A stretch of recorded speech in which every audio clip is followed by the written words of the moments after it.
Rule 1. Make cold your teacher. Temüjin's childhood was not a legend. It was winter.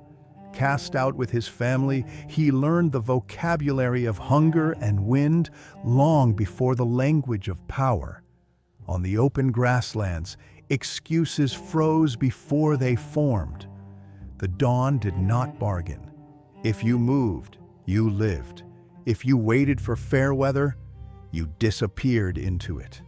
That kind of cold does more than bite the skin. It scrapes the illusions off a man until only movement remains. Genghis Khan did not inherit a throne. He inherited hardship, and he treated it like a tutor who never lies. Comfort, for most of us, is a subtle thief.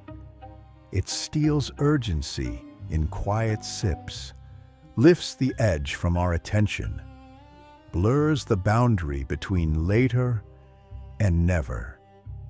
Cold, literal and metaphorical, returns the edge. When you choose discomfort on purpose, you stop bargaining with circumstances and start bargaining with yourself. You are not trying to suffer. You are training your will to answer you when you call. Cold is just a clean form of resistance. It will not flatter you. It will not wait. It will only ask, can you act anyway? Begin small, but begin. End a shower with the kind of water that takes your breath, and meet that panic with slow, steady inhales. Walk 10 minutes in the morning air without your phone and notice how quickly your mind asks to be rescued.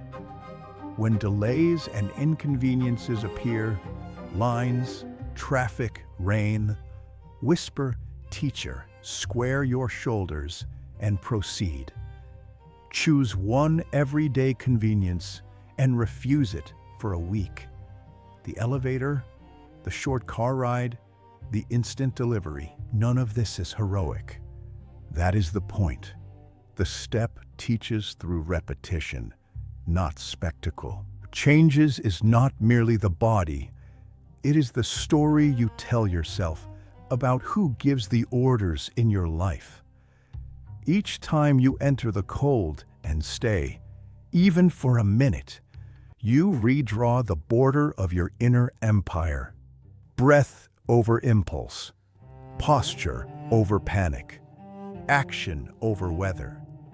The world will not become kinder, but you will become clearer.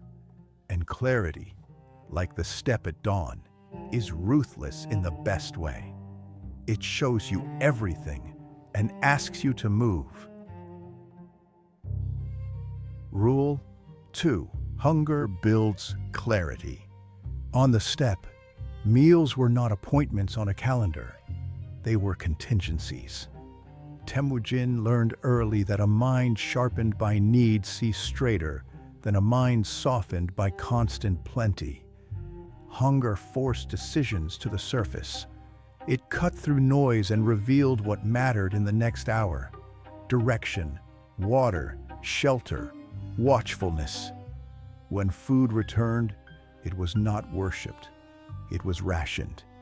The lesson was not deprivation for its own sake, but sovereignty over appetite. A leader who cannot command his own cravings will be commanded by them when the weather turns. In our world, the table is always set. That is the problem. When every urge is instantly met, the muscle that separates want from need atrophies. Voluntary hunger is the antidote. Not as a stunt, not as a moral performance, but as a quiet drill in decision. Skip the meal you don't need, and let the first wave of agitation break without you moving. Notice how the signal swells, crests, and falls. Then return to work with a steadier hand. you will discover that most urges are just weather in the body, brief storms that pass if you do not vote for them with your feet. Deprivation can be broader than food. Abstain from sugar for 7 days and watch how negotiation tries to dress itself as reason. Close the apps that drip-feed novelty and sit with one page, one paragraph, one line until your attention stops pacing its cage. Go to bed a little hungry and wake with a clean edge. None of this is cruelty. It is calibration. You are teaching your nervous system that it is safe to feel an impulse without obeying it. Safe to experience a low without scrambling to fill it. What emerges is a different quality of clarity. Plans simplify, speech tightens. The next right action becomes visible because the static has been turned down. You are no longer dragged by appetite through the day. You are pulling your day behind you, deliberate and spare. Hunger has done its ancient work. It has made room for your will to sit at the head of the table. Rule 3. Start from zero. After his father's death, the boy who would be Khan did not inherit a banner. He inherited absence. His clan cast his family out to the margins, where meat was memory and the wind kept the ledger. He learned to fish with his hands, to gather roots, to sleep light, to move when the world said stop. Later, when he was taken and yoked, he learned again.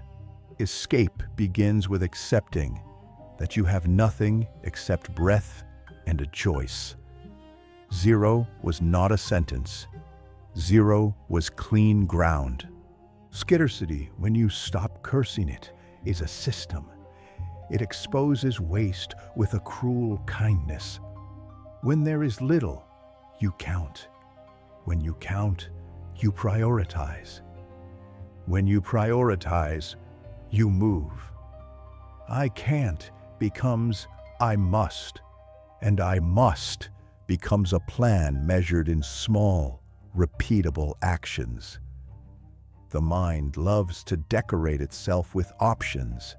Scarcity burns the drapery and leaves only structure. You stop searching for the perfect tool and learn the perfect use of the tool you have. You stop waiting for a better horse and become a better rider. The modern world will gladly bury you in plenty. The antidote is to practice zero on purpose. Clear the table at the end of the day until only the next task remains. Reduce your kit to what you can carry and notice how decision fatigue thins when your life fits in a single bag. Start the morning with the one act that moves the mission forward before you touch anything glowing. When money is tight, treat each coin as a command, not a comfort. Build a small, untouchable reserve and defend it like a border.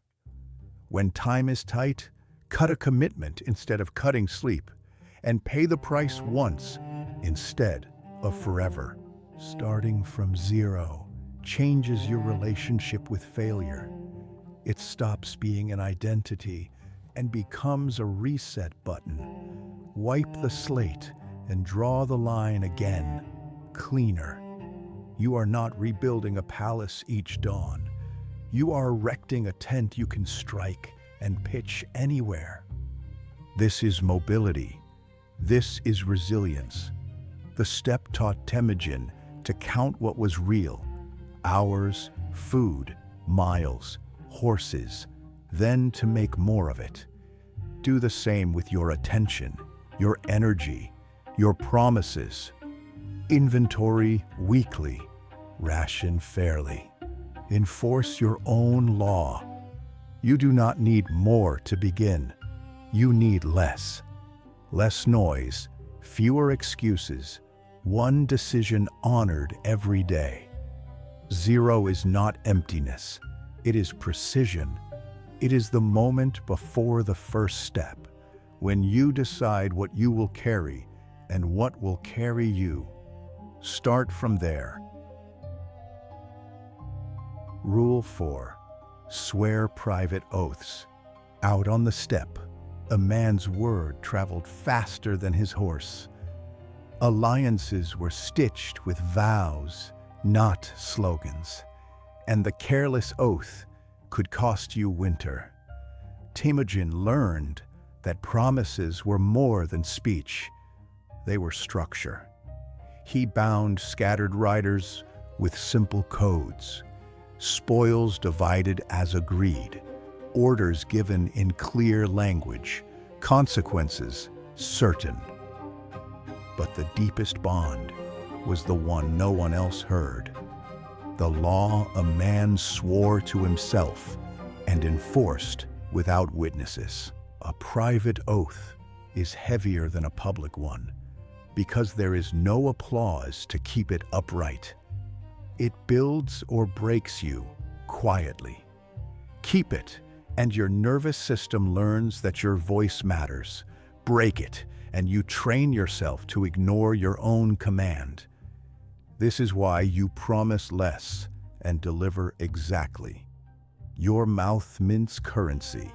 If you flood the world with "I'll try," your word inflates to nothing. Speak like a contract, precise, dated, payable in action. Then pay. Choose one oath that moves the mission and state it plainly. What, when, how long? Keep it secret. Tie it to the clock, not to mood. If you miss, do not bargain. Repair immediately and add a cost. Extra miles at dawn, money given away. An hour of labor returned to the work you avoided. Write it down each night. Kept or broken, nothing in between. The page will not lie for you. Over time, that small ledger becomes a border wall. You stop letting your weaker moments cross it. When your word becomes law inside, the outside world gets simpler. Decisions tighten because you no longer negotiate with yourself. People begin to trust you because you already do. Plans stop floating and begin to land on schedule. This is how scattered effort turns into a standard. How a standard turns into culture. Swear the oath in silence. Keep it like blood. Rule 5. Kill illusion first. On the steppe, mirage can look like mercy. Heat lifts a lake out of dust, and a thirsty rider will swear he sees water.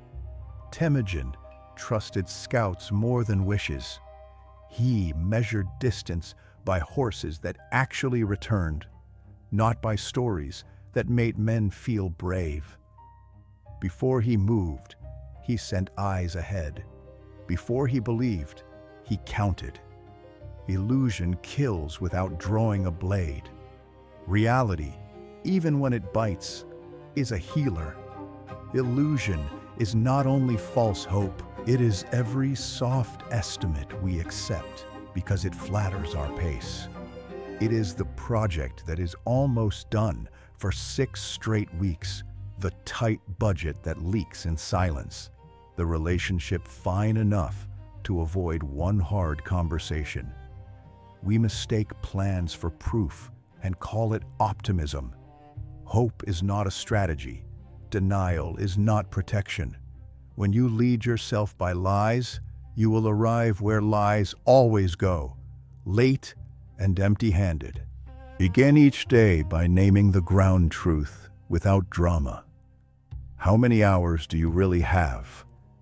How much energy sits in the tank? What, precisely, did yesterday produce that can be seen or sold or stood upon? Put numbers to things that prefer to stay fog. Track promises against outcomes, and let the ledger teach you where you are noble and where you are a myth maker. Protect the messenger inside you that brings bad news from the front. Reward that honesty with a change in plan, not a change in subject. Make a ritual of reconnaissance. Walk the perimeter of your life weekly and look for tracks, time you didn't mean to spend, tools you don't need, tasks that never seem to die because you never truly decide. Ask the harsh questions aloud. Where am I losing? Where am I pretending? What would hurt to admit, but save me if I did? And answer them in ink.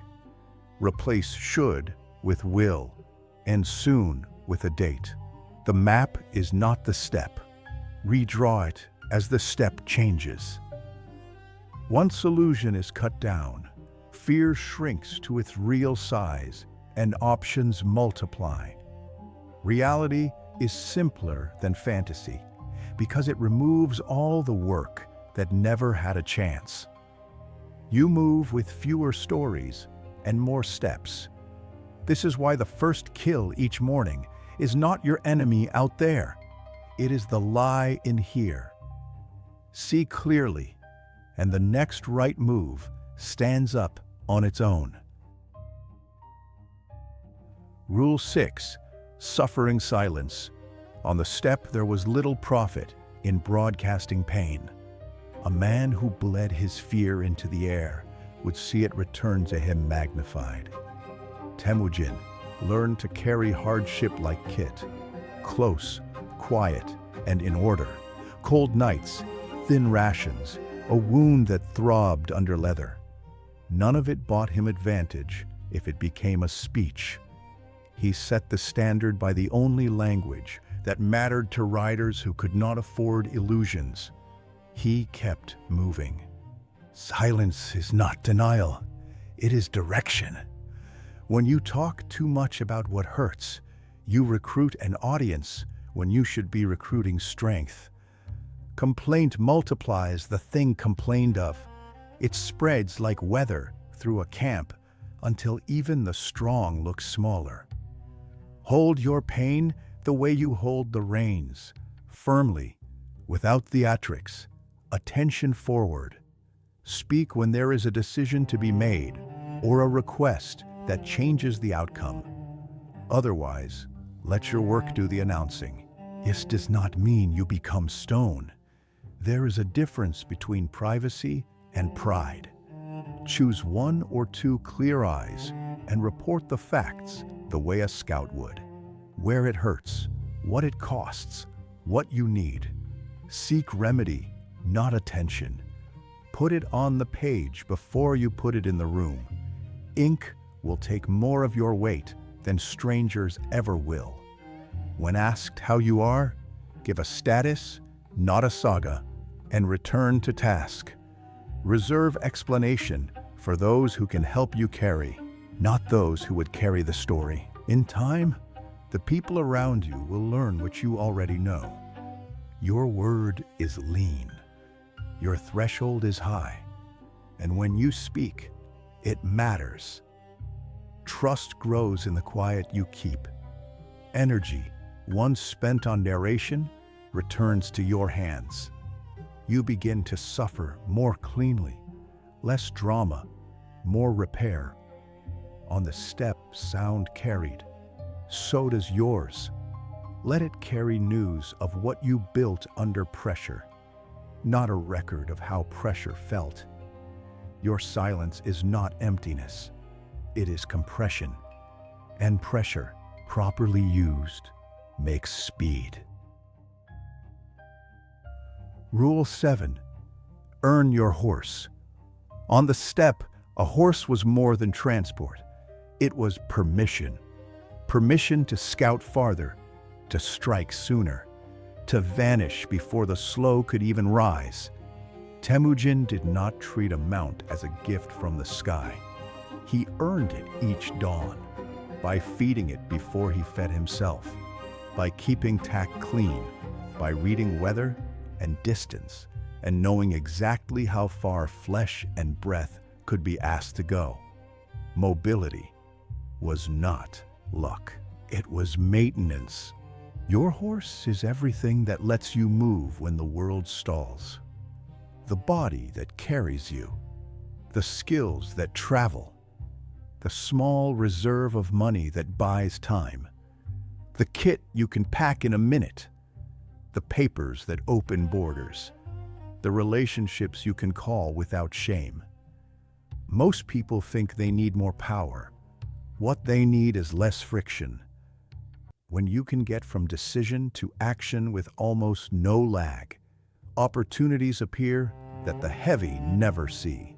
You do not need 20 advantages.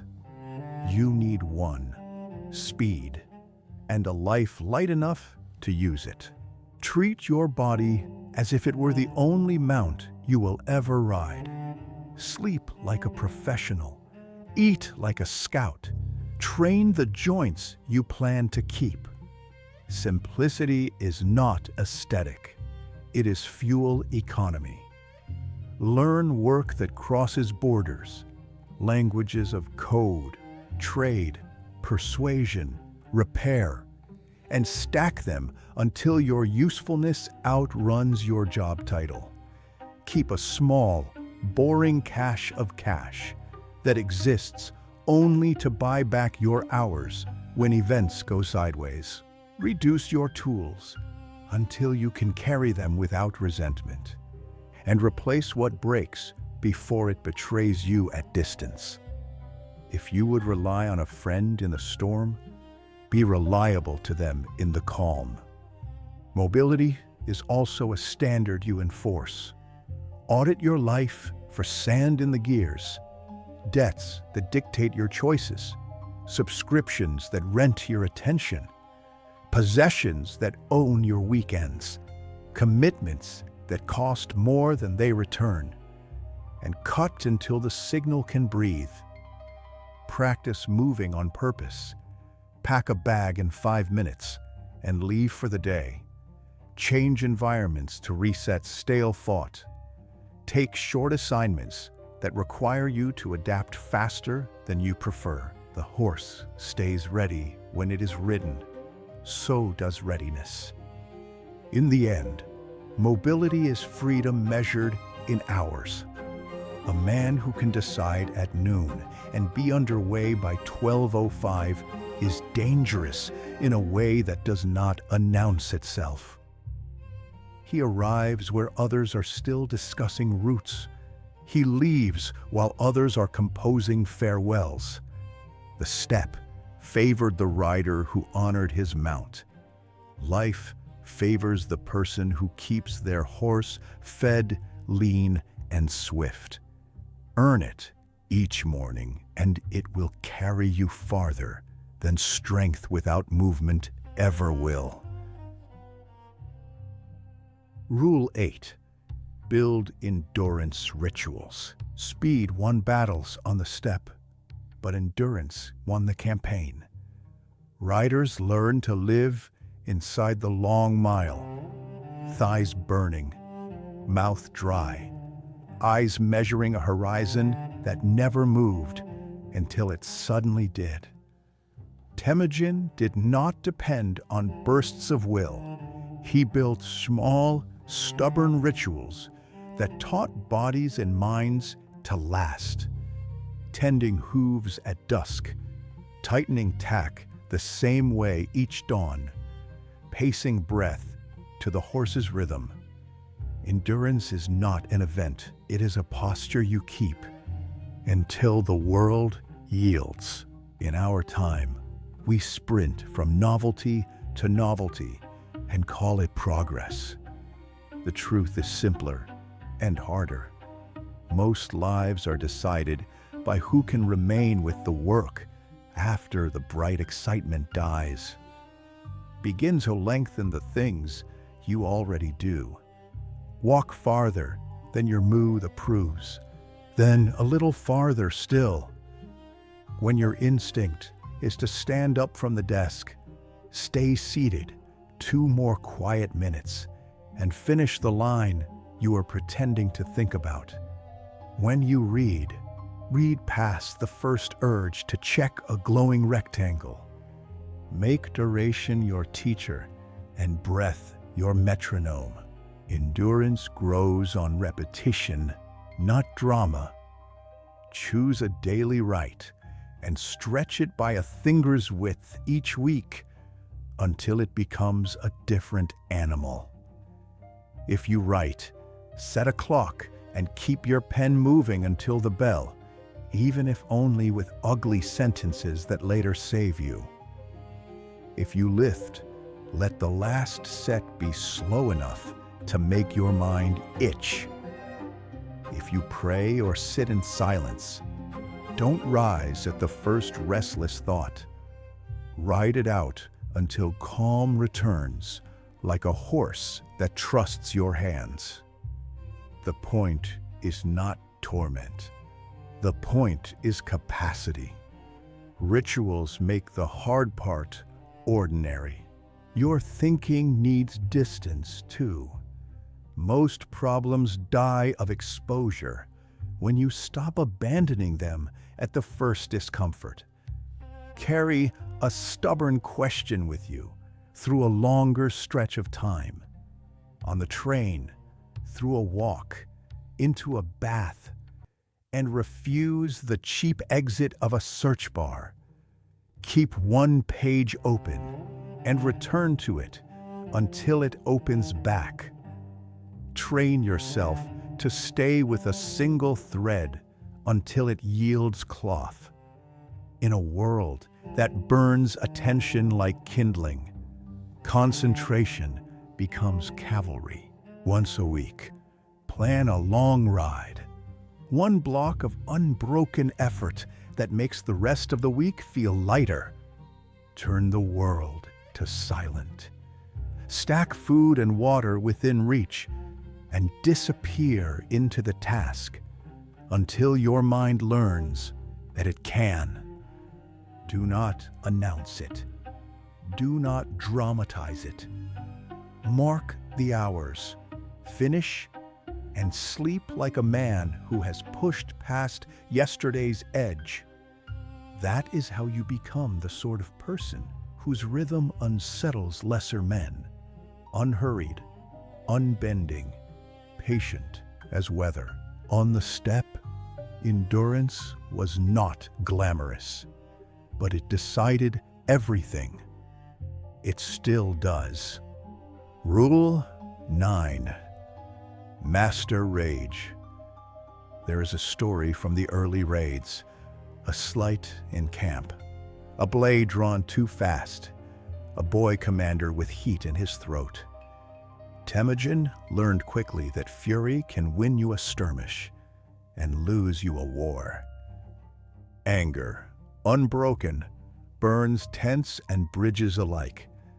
But when he bridled it, when he let the first red surge pass and then set his jaw, men lived who would have died, and enemies became riders under his banner by dusk. He did not erase rage. He yoked it. He made it pull. Rage is weather in the body, hot, sudden, convinced. If you let it steer, it will choose spectacle over strategy every time. Treat it as a scout, not a general. Its job is to point at a boundary crossed, at a weakness probed, at a lie trying to enter. Your job is to take that pointing and turn it into order. The steppe had no patience for men who mistook heat for strength. The wind swallowed their names. Strength is the ability to feel flame and reach for steel. When the spark hits, your first duty is delay. Keep your mouth closed and your body still, long enough for the storm to admit it is a storm. Breathe through the nose and slow your exhale until your pulse follows. Change your posture. Shoulders down, eyes level, as if a commander had just entered the tent and you were him. Walk once around the perimeter, even if the perimeter is a single room. Write one ugly paragraph that begins with "what actually happened is," and do not send anything to anyone. Let the first wave pass without letting it leave your hands. Rage wants theater. Deny it an audience. Never issue orders in the heat that you will have to revoke in the cold. No messages, no decisions, no vows while your chest is hammering. If there is damage to repair, repair it quietly. If there is a line to draw it sober. You are not swallowing anger. You are smelting it. The raw ore becomes a blade when you keep it long enough in the forge to shape it. The test is simple. If your action reduces future chaos, it came from command. If it multiplies explanations, it came from heat. Then convert the remainder into work. Put the energy where it can pay you back. Train until your breathing deepens and your thoughts line up like horses in a row. Fix the weak link that made the slight possible, the process, the boundary, the habit you have avoided correcting. If a man took your time, build a gate for that hour. If you are surprised, increase your scouting. If disrespect found a door, close it with a rule you can enforce. Resolve is rage that learned to sit at the table and sign its name. On the step, the loud man was easy to beat. You could hear him coming from a valley away. The dangerous one was the rider whose face betrayed nothing, whose horse moved straight, whose eyes never left the horizon. Learn to be that man. Feel everything. Display little. Act precisely. Let your enemies waste themselves in fire. You will be there when the smoke clears, unburned, carrying the only heat that matters, the kind that forges. Rule 10. Choose the hard road first. On the step, the smart rider took the river at dawn. The water was cruelest then, black, breath-stealing, but the current was slow and the ice truer underhoof. Passes were crossed before the sun softened the snow and turned footing to treachery. Temüjin learned that the pain you meet early is the pain you control. The cold that shocks you awake at first light becomes your ally by noon. The enemy still rubbing sleep from his eyes is already behind. Hard first, easy later. That was not asceticism. It was logistics. Delay fattens difficulty. Interest accrues on avoided tasks in the currency of dread, excuse, and complication. When you front-load pain, you buy a day you can actually steer. You spend your sharpest hours on the highest friction and earn momentum you can ride. Most campaigns are decided by the first engagement, the moment when you either commit your strength while it is still strength or leak it in negotiations with yourself. Choose the uphill stretch at the start, and the rest of the road tilts in your favor. Begin each morning by taking the thing your mind is already building a case against and moving toward it before the case can finish. No consultations with screens, no warm-up rituals that turn into hiding, just posture, breath, and the first swing. Draft the hard message while coffee is still thinking about being coffee. Open the numbers you've been avoiding and stare them down until they blink. Put your hands on the heavy work you keep walking around and don't lift them until it moves. You are not proving you are tough. You are proving the day belongs to you. Stretch this law across larger horizons. Set the week's hardest conversation on Monday and have it before lunch. Watch how the air changes. Ship the ugly, working version of the project in week 1 and let the truth teach you what week 2 should be. Pay the debt now. Cancel the commitment that drains you now. End the habit now. Rip out the hook before it sets. In a life, this rule is mercy. Take risk while your time is abundant. Invest in capacity before comfort. Build the strength that will make future decisions cheap. There is a moment after the first climb when the wind is still at your chest, but the ground has begun to slope the other way. That is what hard first buys. A quiet in the afternoon, a camp made before dark, a mind that is not rehearsing the thing it ran from at dawn. The world will not get easier for you. You can, however, make it simpler. Choose the hard road first, and the rest of the day becomes a descent of your own making. Rule 11. Train to be replaceable. On the step, a unit did not exist because one man was brilliant. It existed because, if that man went down, the unit still moved. Temüjin arranged riders by tens and named seconds for every lead. Scouts knew each other's routes, messengers carried the same signals, and no campfire depended on a single pair of hands to keep it alive. The message was plain: do not tie survival to a throat that can be cut.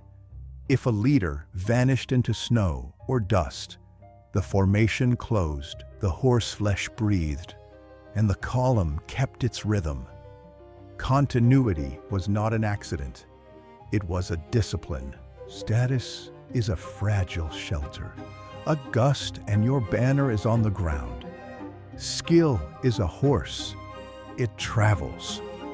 Train yourself in a way that makes your role unnecessary and your presence undeniable. Build systems that can run without you. Write the route. Simplify the signal. Put the tools where any hand can find them in the dark. Teach what you know before you are asked. Document until the work stops being a secret and starts being a standard. If your value depends on being the only one who can do a thing, you are not strong. You are a risk. This is not self-erasure. It is sovereignty. When your work is portable, you are portable. When your process is legible, you are free to step back and see farther, to move sideways into a better fight, to leave a camp that no longer deserves you without burning it to the ground. Train a deputy. Shadow your own hands and narrate what they do as if you were already gone. Strip heroics from the job. Make it clean, repeatable, cheap. Pride resists this because pride loves to be begged. Let it starve. A leader who fears being replaced clings and corrodes. A leader who prepares to be replaced raises the floor for everyone. He can sleep because he has built men who can ride in his place. He can be obeyed because he is not protecting a throne. He is protecting the mission. He leaves behind routes that still lead somewhere, laws that do not need his voice to stand, work that pays others back. That is legacy measured in function, not in statues. When you can disappear for a day and nothing breaks, you have earned the right to command for a year. When you can hand your kit to another rider and the task still lands, You have made yourself harder to replace, not easier. The empire outlived the man because the man taught men to outlive their jobs. Do the same. Build your house so that it stands when you step outside. Mount up and ride. Rule 12. Build loyalty to principles, not tribes, before Temüjin was Genghis. The steppe was a patchwork of grudges. Banners rose and fell on blood alone. Oaths snapped in the wind, and a man's allies were only the cousins he could feed. Temüjin changed the logic. He bound riders to a code that outlasted appetite. Shares divided as promised. Orders delivered in words a tired man could not mistake. Punishment and reward measured the same in every camp. Blood still mattered, but law mattered more. Men followed him because he made the rules heavier than the names. Tribe is easy. Principle is hard. Tribe asks only that you belong. Principle asks that you behave. Tribe will protect you while you are useful and turn when fashion turns. Principle will correct you, and in that correction, make you dependable. If you want loyalty that does not evaporate at the first scarcity, stop gathering people around who you are, and gather them around what you all agreed to guard. Fairness, clarity, merit, the mission that outlives your mood. A code is a camp you can build in any weather. Write the law you are willing to live under, then live under it first. Pay as you said you would pay. Speak as plainly as you wish others would speak to you. Promote the one who did the work and demote the one who did not, even if his name is carved into your childhood. When you err, say it in daylight and repair without ceremony. These small violences against vanity teach everyone what country they truly serve. In time, the tent holds because the ropes are tied to the same ground, not to a personality that can ride away. The reward for principle is not applause, it is cohesion. People begin to rely on outcomes instead of rumors. They stop hoarding credit because the code will sort the shares. They tell you the truth sooner because truth has a place to land, and you, no longer juggling loyalties to faces and histories, can look farther and act faster.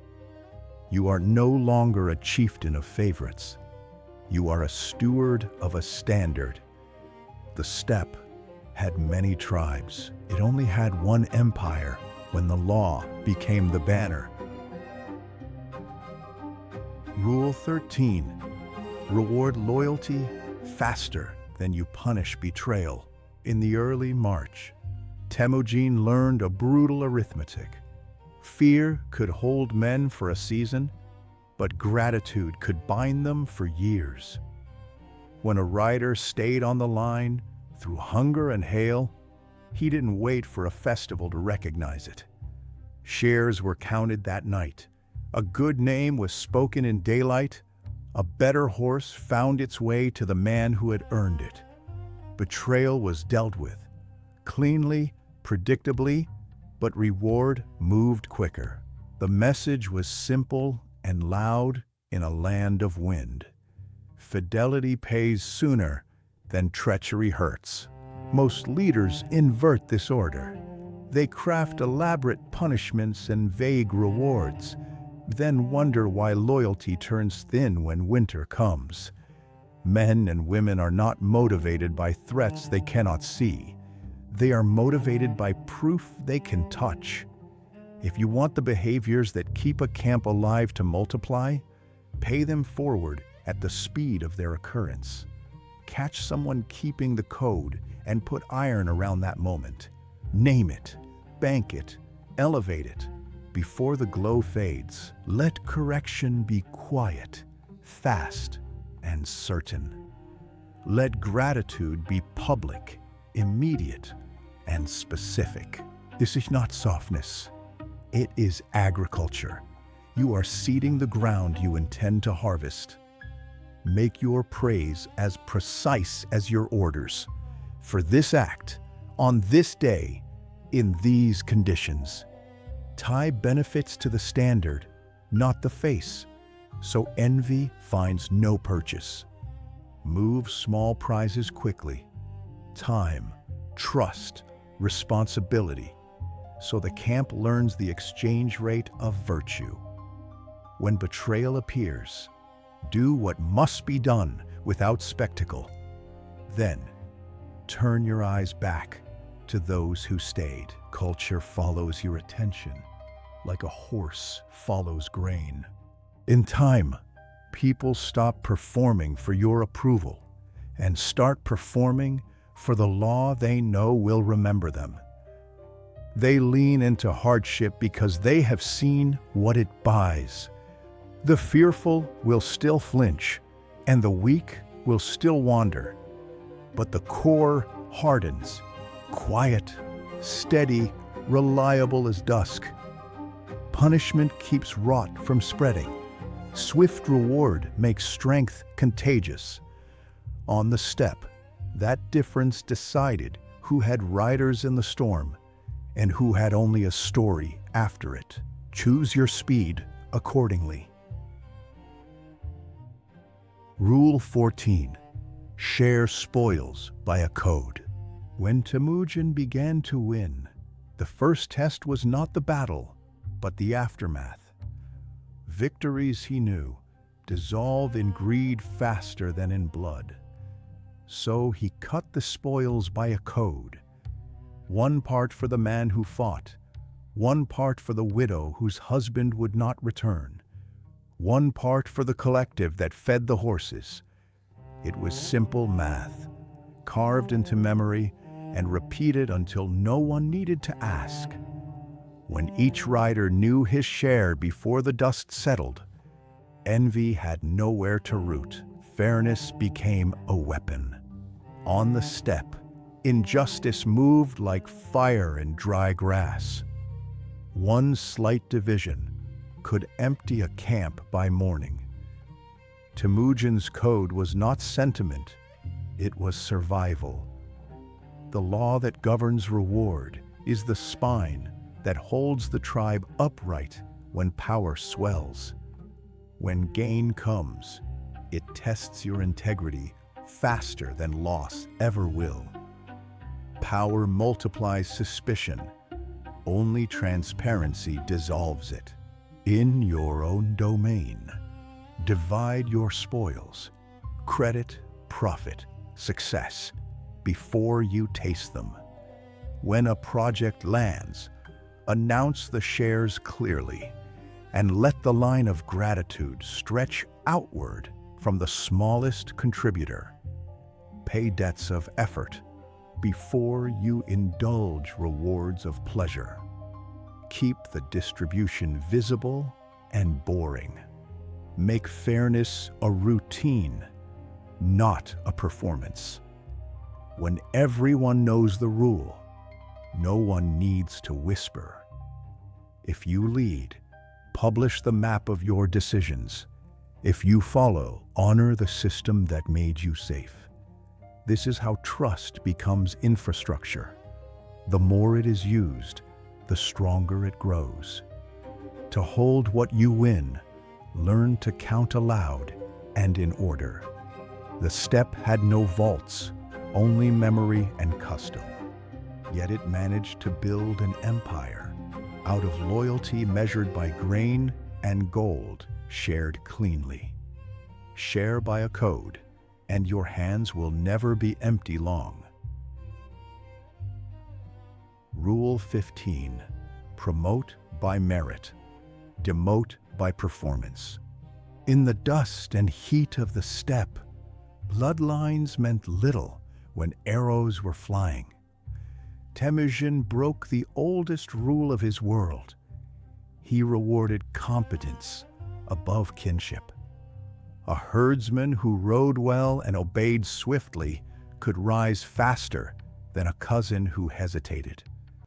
A boy who had never owned a horse might command 100 if his orders were clear and his courage consistent.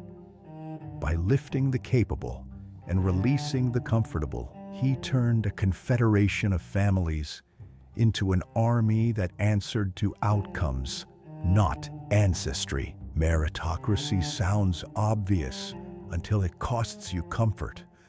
It demands that you measure what you would rather imagine, that you look at results without flinching, that you prize reliability over charm.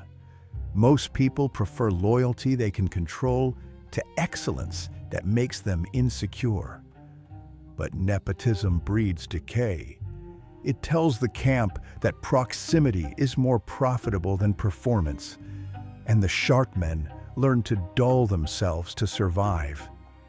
A merit-based law feels cruel at first because it cuts through sentiment, but it's the only law that keeps the tent standing when the wind changes. Make your metrics visible and unromantic. Keep the score in daylight, where friendship cannot edit it. When someone fails repeatedly, lower their rank without rage and explain it with numbers. When someone exceeds expectation, lift them the same way, quietly, promptly, and with reason that others can repeat. This rhythm, reward, replace, refine, becomes the heartbeat of a healthy tribe. It removes mystery, which is just another word for corruption. In your own work, audit the chairs around you. If a man is holding a seat by memory, challenge him to earn it again. If you are sitting in one yourself, volunteer the same test. Remove the idea of permanent rank, and the whole camp starts to move again. The riders will lean into the wind, knowing that the horizon, not the bloodline, decides. On the step, the men who fought under Temüjin were not family, they were proof. Lead like that, and your circle will grow smaller, stronger, and endlessly renewable. Rule 16. Prune weak ties, consolidate strong units. As Temüjin forged his horde, he learned that numbers were not the same as strength. A camp of 1,000 men, bound by convenience, could scatter at the first wind. But 100 bound by trust could storm cities. He watched how weak alliances drain food, fuel, and faith. How half-hearted loyalty costs more than open hostility. So he cut deliberately. Clans that shifted with the breeze were left behind. Men who proved steady were folded closer. His army did not grow by addition. It grew by subtraction, until only those who would ride through winter remained. The same law applies everywhere. Weak ties promise reach, but deliver noise. They clutter your camp with people who answer to moods, not to codes. You do not need more connections. You need fewer that you can count on. Every unnecessary alliance consumes attention you could be using to reinforce the bonds that matter. Strength is not a web.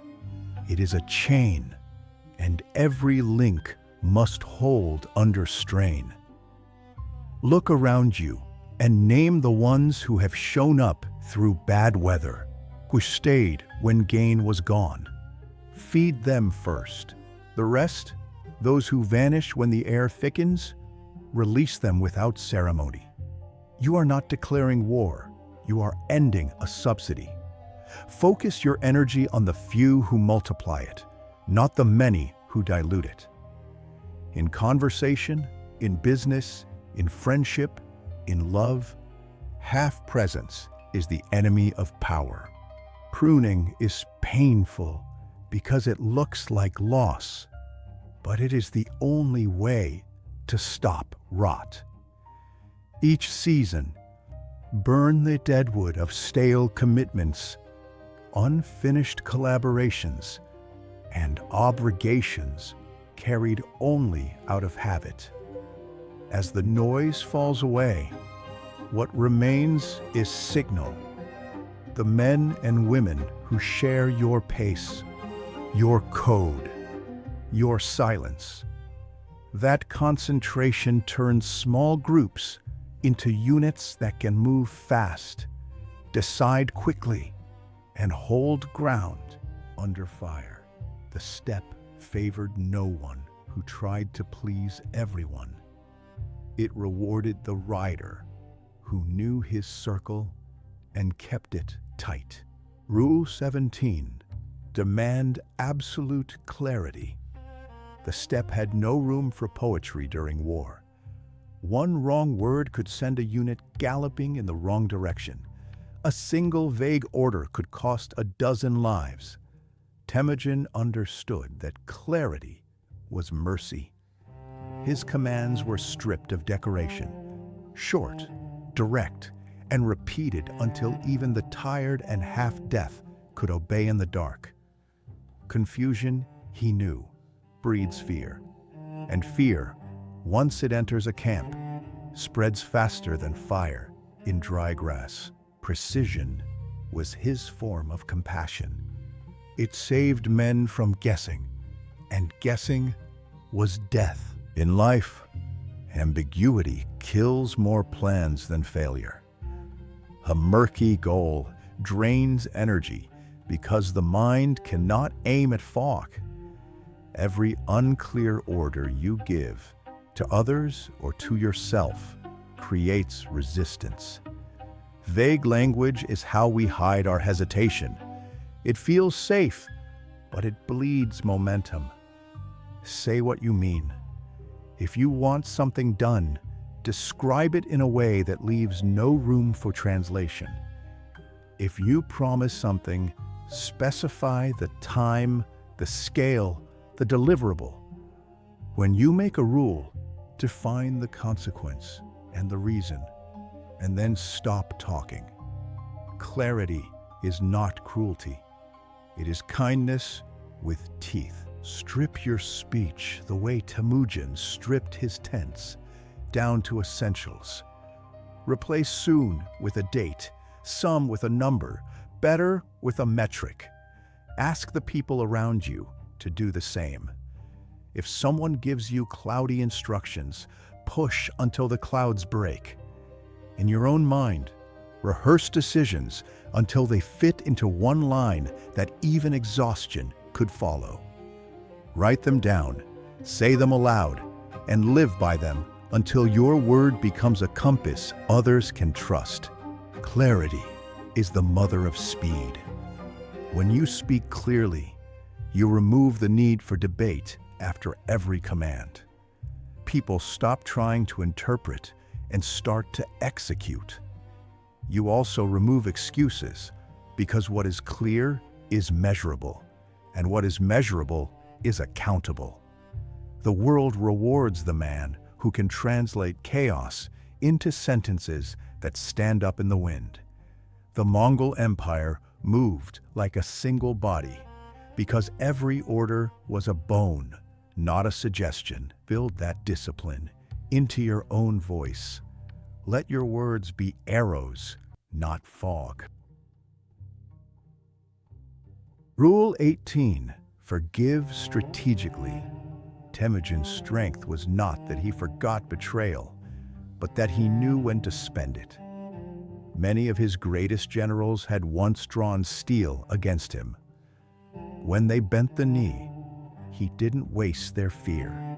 He converted it into loyalty. He punished where he must. Swift, public, final. But when forgiveness served the empire, he gave it freely. Mercy was not softness, it was a lever. He forgave the man, not for sentiment, but for math. Every soldier spared, who could fight under his banner, made the next conquest cheaper. In this way, he multiplied power without losing a drop of blood. Forgiveness, when chosen deliberately, is a form of strategy. It is not the absence of consequence, it is the redirection of it. When you release a grievance because it gains you strength, you turn emotion into capital. The man who clings to anger to prove his pride is still a slave to it. The man who releases anger to widen his reach rules himself. Forgive when it keeps you moving, not when it makes you look noble. To forgive strategically, start by naming what was taken. Be specific. Then ask what holding on costs you. Time, energy, reputation, momentum. If the debt is emotional, decide whether you can collect without distraction. If not, close the ledger and move. The moment you forgive, do not announce it. Announcements are ego. Action is empire. Treat the forgiven as you would a tool you've sharpened. Use it where it's useful. Store it where it's safe. Discard it when it dulls again. But never mistake strategic forgiveness for blind trust. Temüjin watched the forgiven closely. He gave them paths to prove loyalty and ropes long enough to hang themselves again, if they chose. In your own world, do the same. Let people earn their place back by service, not by apology. When they fail, act without bitterness. When they rise, reward without nostalgia. This balance turns enemies into allies and allies into believers. The step taught that mercy and power are the same hand, open or closed depending on the weather. Learn when to use each. Rule 19. Hunt resentment early. Resentment on the step was a sickness that could kill a tribe before an enemy even appeared. Temüjin watched lesser Khans fall because they let small slights rot into mutiny. A hungry soldier ignored once became a whisperer. A whisperer unchecked became a rebel. So the Khan patrolled not only his borders, but his campfires. He spoke with the discontented before the night could thicken their bitterness into resolve. He fed the neglected, promoted the overlooked, and punished the schemers who traded poison for loyalty. He knew that resentment was a kind of rust. It doesn't shout, it spreads in every field. Resentment is the silent corrosion that eats through teams, partnerships, and even your own will. It starts with a private thought, I deserve more than I received. Left alone, it grows teeth. Soon, it demands proof that the world is unfair, and it will find it. When you let grievance stay unspoken, you begin to curate evidence for your own betrayal. The task is no longer about work. It becomes about being right. By the time resentment surfaces, it has already built an army of justifications. Hunt it early, first in yourself. When envy or grievance stirs, drag it into daylight. Ask directly what you were owed that you didn't earn. What part of your hunger is pride disguised as fairness? Speak the thought before it can metastasize. If you lead others, make the same habit in your circle. Brief the small conflicts, air the irritations while they're still whispers. Enforce justice quickly and visibly. When someone feels unseen, see them. When someone poisons the well, remove them. This kind of maintenance looks mundane, but saves empires. The healthiest teams are not those without anger. They are the ones where anger doesn't linger long enough to turn into ideology. Resentment hates movement. Keep people moving, speaking, repairing, eating, sleeping, serving something larger than their complaint. On the steppe, horses were brushed nightly to keep sores from festering. In human groups, the ritual is the same. Clean the wounds while they are small, and the body will heal by morning. Rule 20. Use rituals to harden identity. The Mongol camp was not held together by walls. It was held together by repetition. Before a march, the horses were watered in silence. Before battle, men touched the earth, tasted it, and remembered where they came from. Every victory was sealed by the same prayer, every burial by the same gesture. Temüjin understood that discipline decays in the absence of ritual. Routine does what motivation cannot. It turns intention into instinct. A man who repeats the same gestures of purpose each day carries his order inside him. He does not have to look for it in others. Identity is fragile without structure. The world is loud, chaotic, persuasive. It will pull you toward whatever is easiest to become. Rituals are the anchors that keep you from drifting. They are the armor you put on before the world can name you. Each one is a sentence you tell your nervous system. This is who we are. They don't need to be grand. They need to be consistent. The first breath at dawn before you speak. The deliberate way you lace your shoes. The small phrase you repeat before work. The nightly clearing of your space.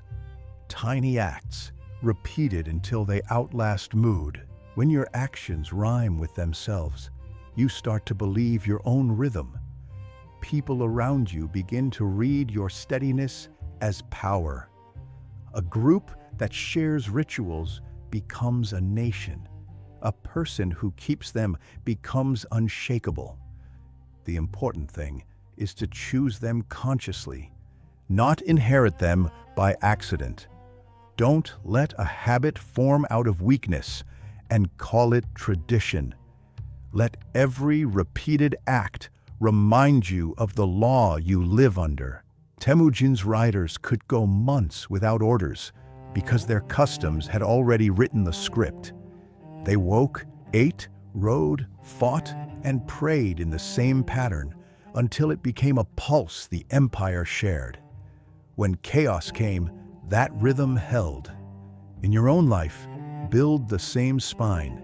Define 3 simple rituals, one for morning, one for battle, one for rest, and guard them like borders. They will outlast willpower. They will make you harder to confuse. In time, the ritual becomes the man, and the man becomes the law. Rule 21. Teach the mission, not the method. When Temüjin sent his riders into the field, he didn't smother them with exact instructions. He gave them the shape of the victory, the boundaries of the law, and trusted them to find the path through weather and terrain. One commander might strike at night, another at dawn, but both would move under the same intent. Win swiftly, waste nothing, protect the supply lines, return alive. That trust made his army fast. It let intelligence travel as freely as horses across the grasslands. If he had dictated every step, his empire would have died the moment he fell asleep. The difference between a tyrant and a leader is that a tyrant wants obedience, while a leader builds understanding. Method is brittle. Mission bends and endures. When you teach the mission, you invite others to think, to adapt, to act when you're not watching. When you obsess over method, you breed dependency. Every decision must come through you. The first kind of leadership multiplies your power. The second buries it under management. In your own sphere, whether you lead a team or a single discipline, state the mission in words that a tired mind could remember. Reduce it until it fits on a breath. Deliver clarity. Protect quality. Move fast without breaking trust. Then stop giving play-by-play instructions and start giving purpose. Let others find their own paths to the outcome.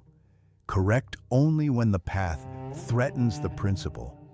Praise ingenuity that serves the law, not vanity that mimics your style. This discipline liberates both sides. The people under you learn to think like owners, not servants. You learn to trust results more than performance. It also creates resilience. When one method fails, the mission stays intact. The empire moves because every rider knows not just what to do, but why. Teach that why until it replaces fear. The goal is not to produce copies of yourself, but successors who can act on principle without your presence. When the storm erases the signal, they will still ride in the right direction, because they understand the destination, not just the route.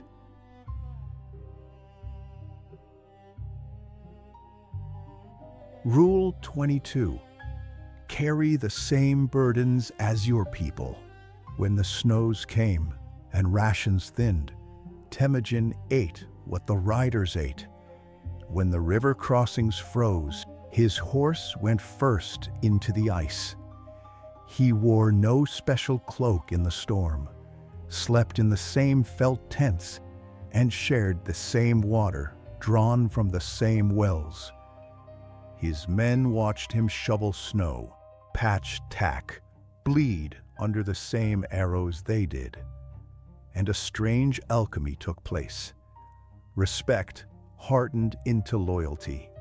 He was not a god behind lines. He was a man in front of them. They obeyed because he bore the weight he demanded. Authority built on distance is brittle. It cracks the first time hardship arrives. But when people see you shoulder the same strain they carry, the air between you changes. Orders stop feeling like demands and start sounding like invitations. A leader who suffers alongside his crew never has to shout to be heard. His example travels faster than his voice. It is the quiet language of credibility, the kind you cannot fake. If you run a team, take the first shift when the work is ugly. Join the cleanup instead of watching it. When something breaks, touch it yourself before you delegate repair. When the pay comes, pay them first. Speak last in meetings, eat last at the table, and let your actions fill the silence. When your people win, make sure the credit finds them before it finds you. When they fail, let the blame stop at your name. This inversion of privilege turns authority into gravity. People fall in behind you because it feels natural, not forced. And when you lead only yourself, the law still applies. Your mind and your body are the same army. Do not order your body to endure what you have not prepared it for. Do not make plans your will cannot fund. March beside your limitations and train them until they trust you. If you would ask others to sweat for your vision, learn first to sweat for it alone. Temüjin understood that the sight of a man who shares the burden is more powerful than any promise he could make.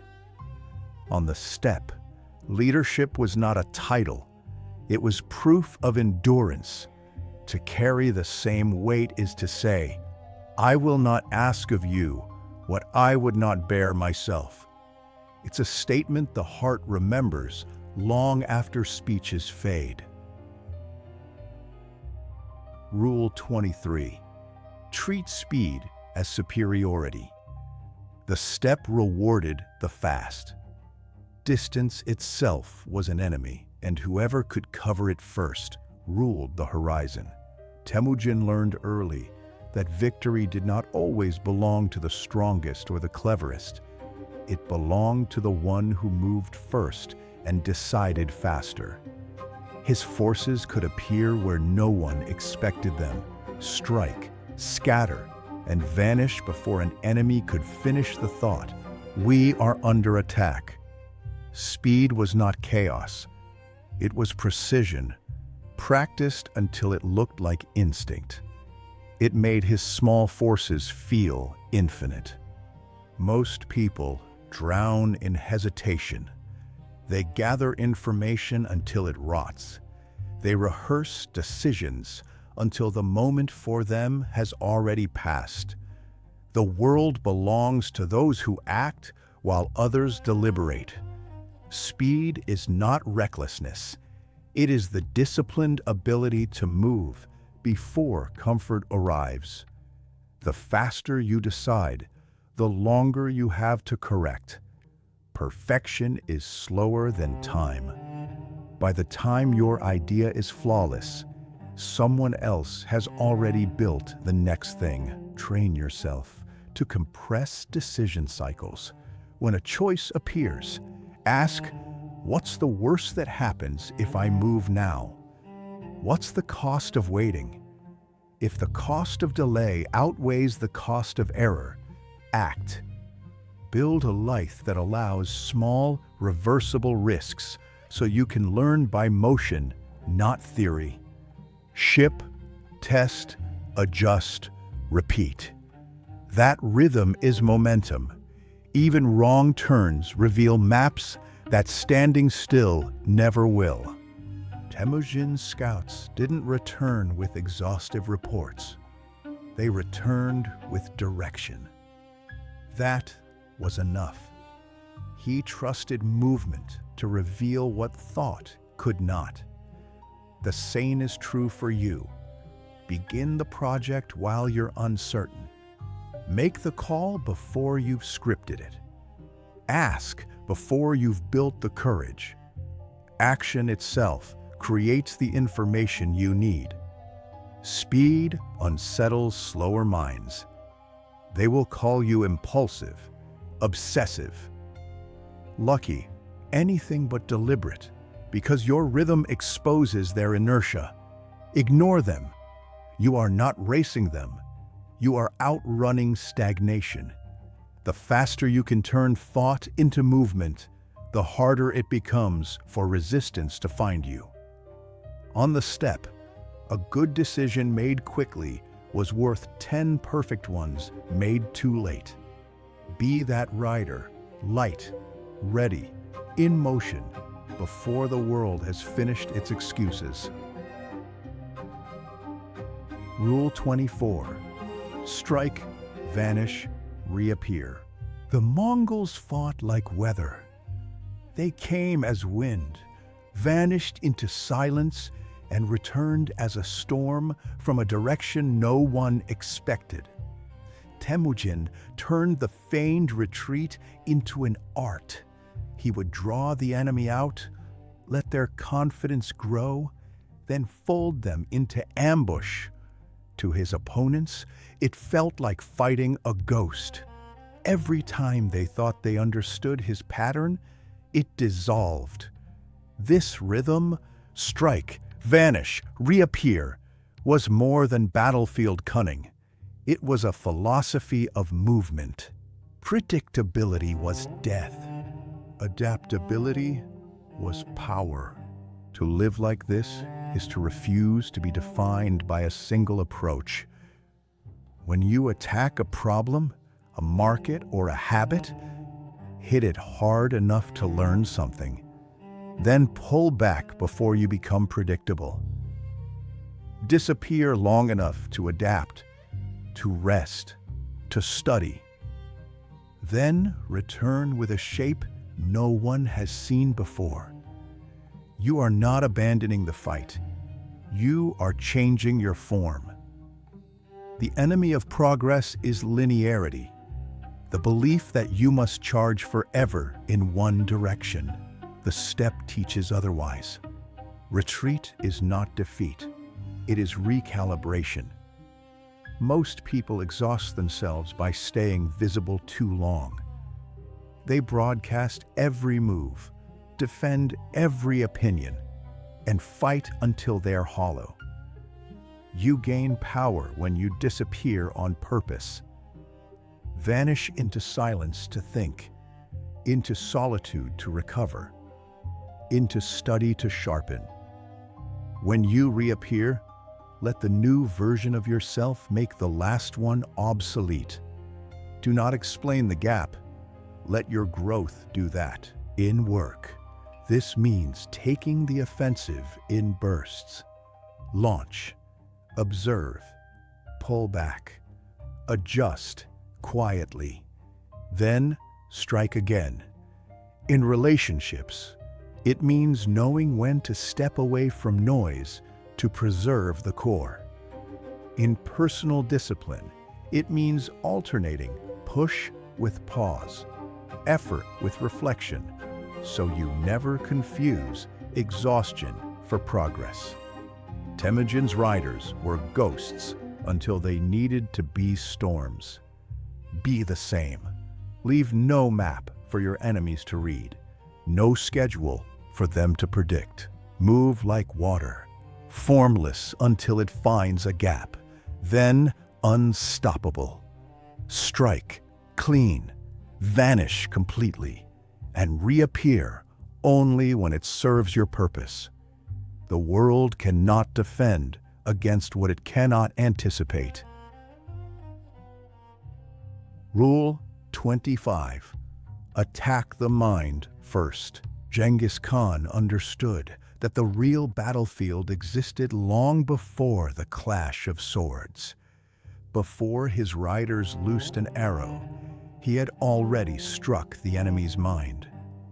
He sent rumors ahead of his armies, stories of cruelty, numbers exaggerated, victories impossible to verify, but impossible to ignore. Entire cities surrendered before seeing his banners because they'd already lost the will to resist. By the time his horsemen arrived, fear had softened the ground. His genius wasn't just in how he fought, but in how he made others fight themselves. Every conflict, large or small, begins in the mind. The one who controls perception controls the pace. You can win an argument before it's spoken, close a deal before it's pitched, or break a habit before it tempts you, if you shape the narrative first. Attack confusion with clarity. Attack fear with preparation. Attack doubt with evidence. Most opponents, internal or external, collapse not because they are weaker, but because they have been outfought. You can apply this everywhere. When facing a challenge, spend the first minutes not moving your body, but framing your mind. Decide how you will interpret what comes next. Will hardship prove your readiness or your ruin? That frame determines every subsequent move. In leadership, set the tone before panic can. In negotiation, define the terms before the other side does. In personal growth, establish the identity before weakness writes it for you. Temüjin's enemies saw him as inevitable because he made them believe it. You can cultivate the same inevitability in your own battles. Speak less of what you will do and more of what will happen when you do it. Exude calm where others expect panic, certainty where others predict retreat. Influence starts with composure. If you can direct thought, you rarely need to swing the sword. The steppe taught this truth. The fiercest cavalry in the world could not catch a mind that had already surrendered. Win there first, where ideas and fears take root, and every other victory becomes administration. Rule 26. Map your terrain. Every campaign Temüjin led began with maps, not of parchment, but of memory. Scouts rode days ahead, tracing rivers, measuring grass, counting wells. They noted the lay of the land, the slope of the valleys, where herds grazed and storms gathered. By the time the army arrived, the land was no longer mystery. It was script. He knew where the enemy would hide, where his horses could drink, and where his men could die. No move was made without knowing the ground beneath it. Strategy was not abstract. It was geography translated into motion. In life, most defeats come from fighting on ground we never studied. We charge into business, relationships, and projects without learning the terrain, without asking where the danger lies, where we will draw supplies, what weather we must survive. We mistake enthusiasm for readiness, but maps are what turn passion into precision. The steppe favored the informed. Mapping your terrain means studying the environment you're about to move through, whether it's a market, a workplace, or your own emotions. Learn the patterns. Who holds power quietly? Where do decisions truly get made? What conditions drain your strength, and what restores it? These are rivers and ridges invisible to the untrained eye. Once you see them, you stop tripping over surprises. Temüjin's riders didn't need to be told every detail. They just needed to know that their leader understood the landscape better than anyone alive. Your map will serve the same way. When you know your field in detail, your craft, your people, your limitations, you can move faster because you are not guessing. Preparation makes you look prophetic. Before you charge, stop and scan the horizon. Gather facts until patterns appear, and then draw your line of advance. Write what you learn, however small, the habits that hurt you, the alliances that strengthen you, the cycles that repeat. Study them until you can ride them. The ground you ignore becomes the ground you die on, but the ground you map becomes the empire you can move through at will. Rule 27. Open many fronts. Temüjin learned early that a single attack was easy to counter. When he moved against an enemy, he did it from 3 directions at once. Sometimes real, sometimes feigned, always confusing. One column would strike the fortress gate, another would harass the supply line, and a third would vanish into the hills, only to reappear behind the defenders. The enemy, unsure where to look, spread themselves thin and lost strength in every place at once. What looked like chaos was design, distraction as dominance. The same law holds beyond war. When you approach your ambitions from only one direction, you make yourself predictable. People know where to block you, where to wait for you to tire. But when you open many fronts, different skills, projects, or paths of progress, you become harder to trap. Success then comes from pressure distributed, not pressure repeated. The goal is not to scatter your energy. It is to multiply your leverage. Each move supports the next, like fires that light each other, without consuming the same wood. Open many fronts in learning. Study the subject that feeds your craft, but also the ones that surround it. Read history to sharpen your foresight, economics to read incentives, philosophy to understand motive, but tack ignorance from multiple angles. In work, run parallel experiments. One safe, one risky, one you don't talk about yet. In life, maintain several sources of strength so no single failure can starve you. Fitness, friendship, skill, savings, purpose. If one falls, the others hold. This principle also applies to influence. Speak through words, but also through results, through silence, through consistency. Let your presence operate on more than one frequency, so those who wish to oppose you cannot find the volume knob. Diversify the ways you move, not because you fear defeat, but because you respect unpredictability. Temüjin's enemies tried to guess where he would strike next. They were always wrong because he never struck from the same place twice. Follow that rhythm. Build multiple paths to the same horizon. While others defend against your last move, you are already making your next.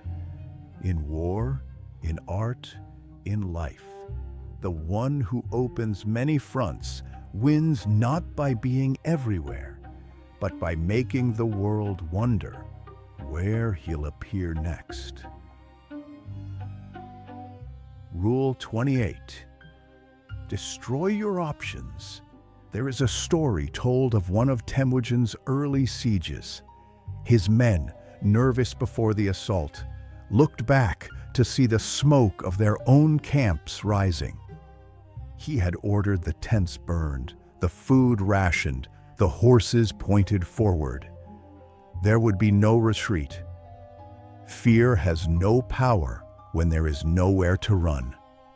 That day, they fought with the strength of men who understood the only road was through. Temüjin knew what many never learn. Safety breeds hesitation, but necessity breeds greatness. Modern comfort seduces us with escape routes.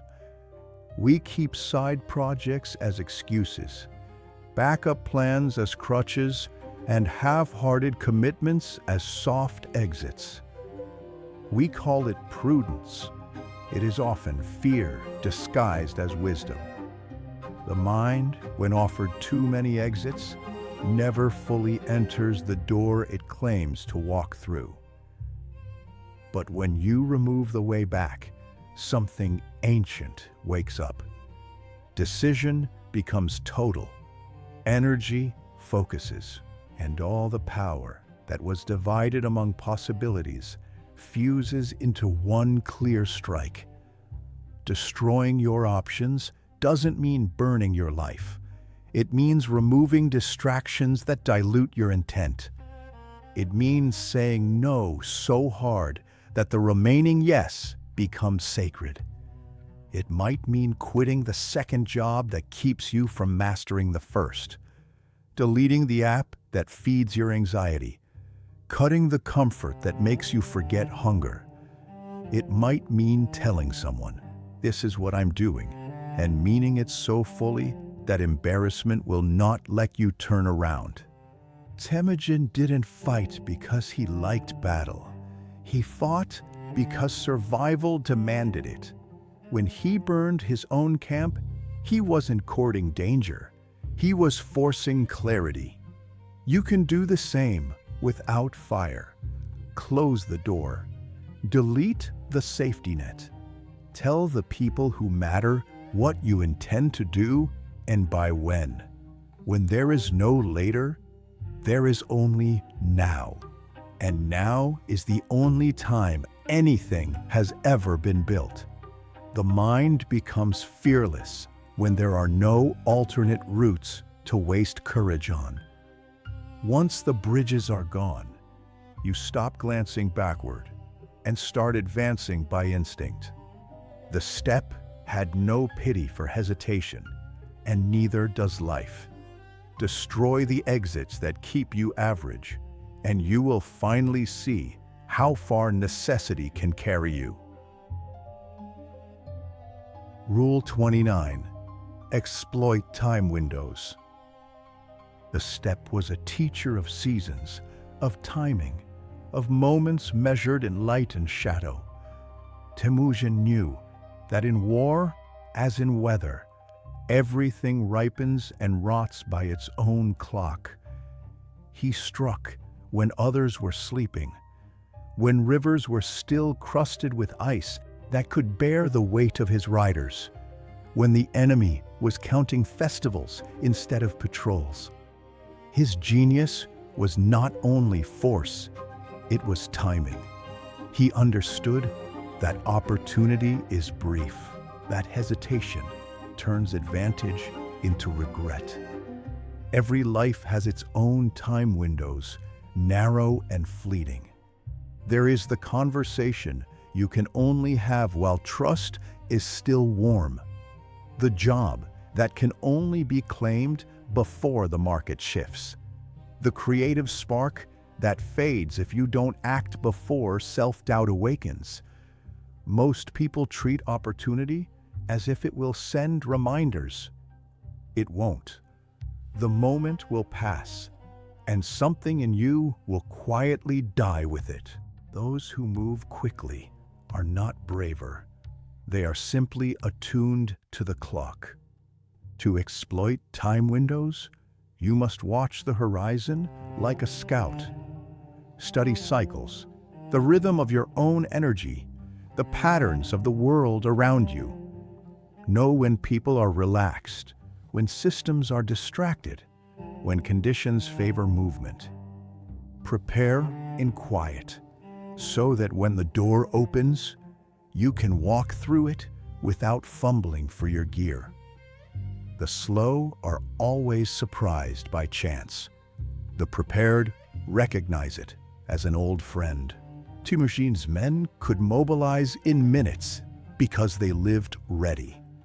Their horses were fed, their kits packed, their loyalties clear. When the order came, they were already in motion. You must build the same readiness. Keep your tools in order, your mind sharp, your body capable. Opportunity often arrives disguised as inconvenience. Those unready call it bad luck. Those who are ready call it timing. Timing cannot be faked. It's earned by watching, by patience, by restraint. Not every open door should be entered. Some are traps, some are tests. But when the right one appears, you must commit with full speed. Doubt takes longer than action and achieves less. The step taught that there is no perfect moment, only fleeting openings. The rider who waits for certainty will spend his life watching the dust of those who moved.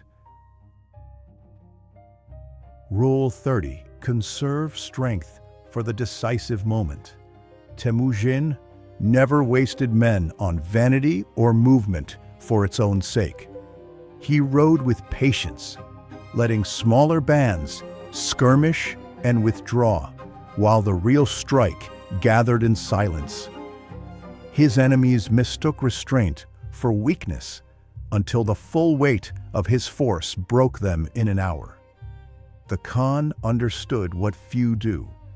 Endurance is not infinite, and strength spent too early is strength denied when it matters most. Even an empire of riders needs rest, repair, and rhythm. The wise warrior knows when to hold his sword low. Most people lose battles, not because they are outmatched, but because they are exhausted before the real fight begins. They spend their energy on reaction, on proving themselves, on explaining every move. They fight noise instead of targets.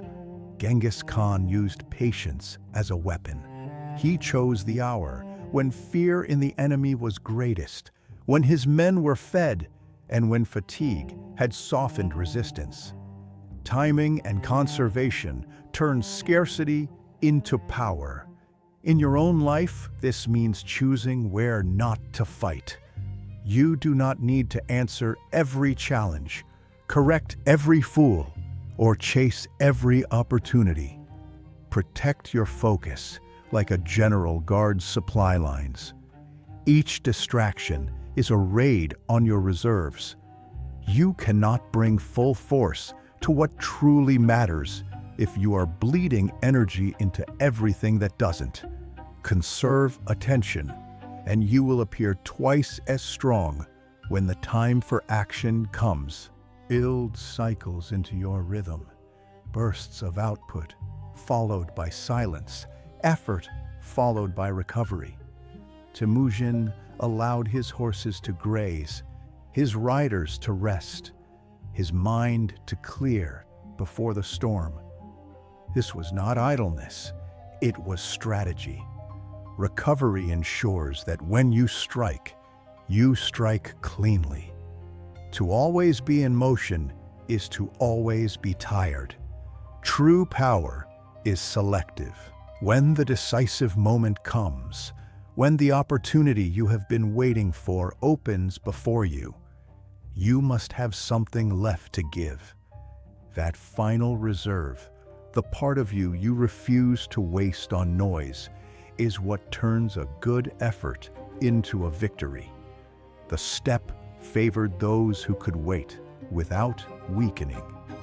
Save your fire for the hour that decides the war, and when it comes, burn everything in your path. Rule 31. Make fear logistical.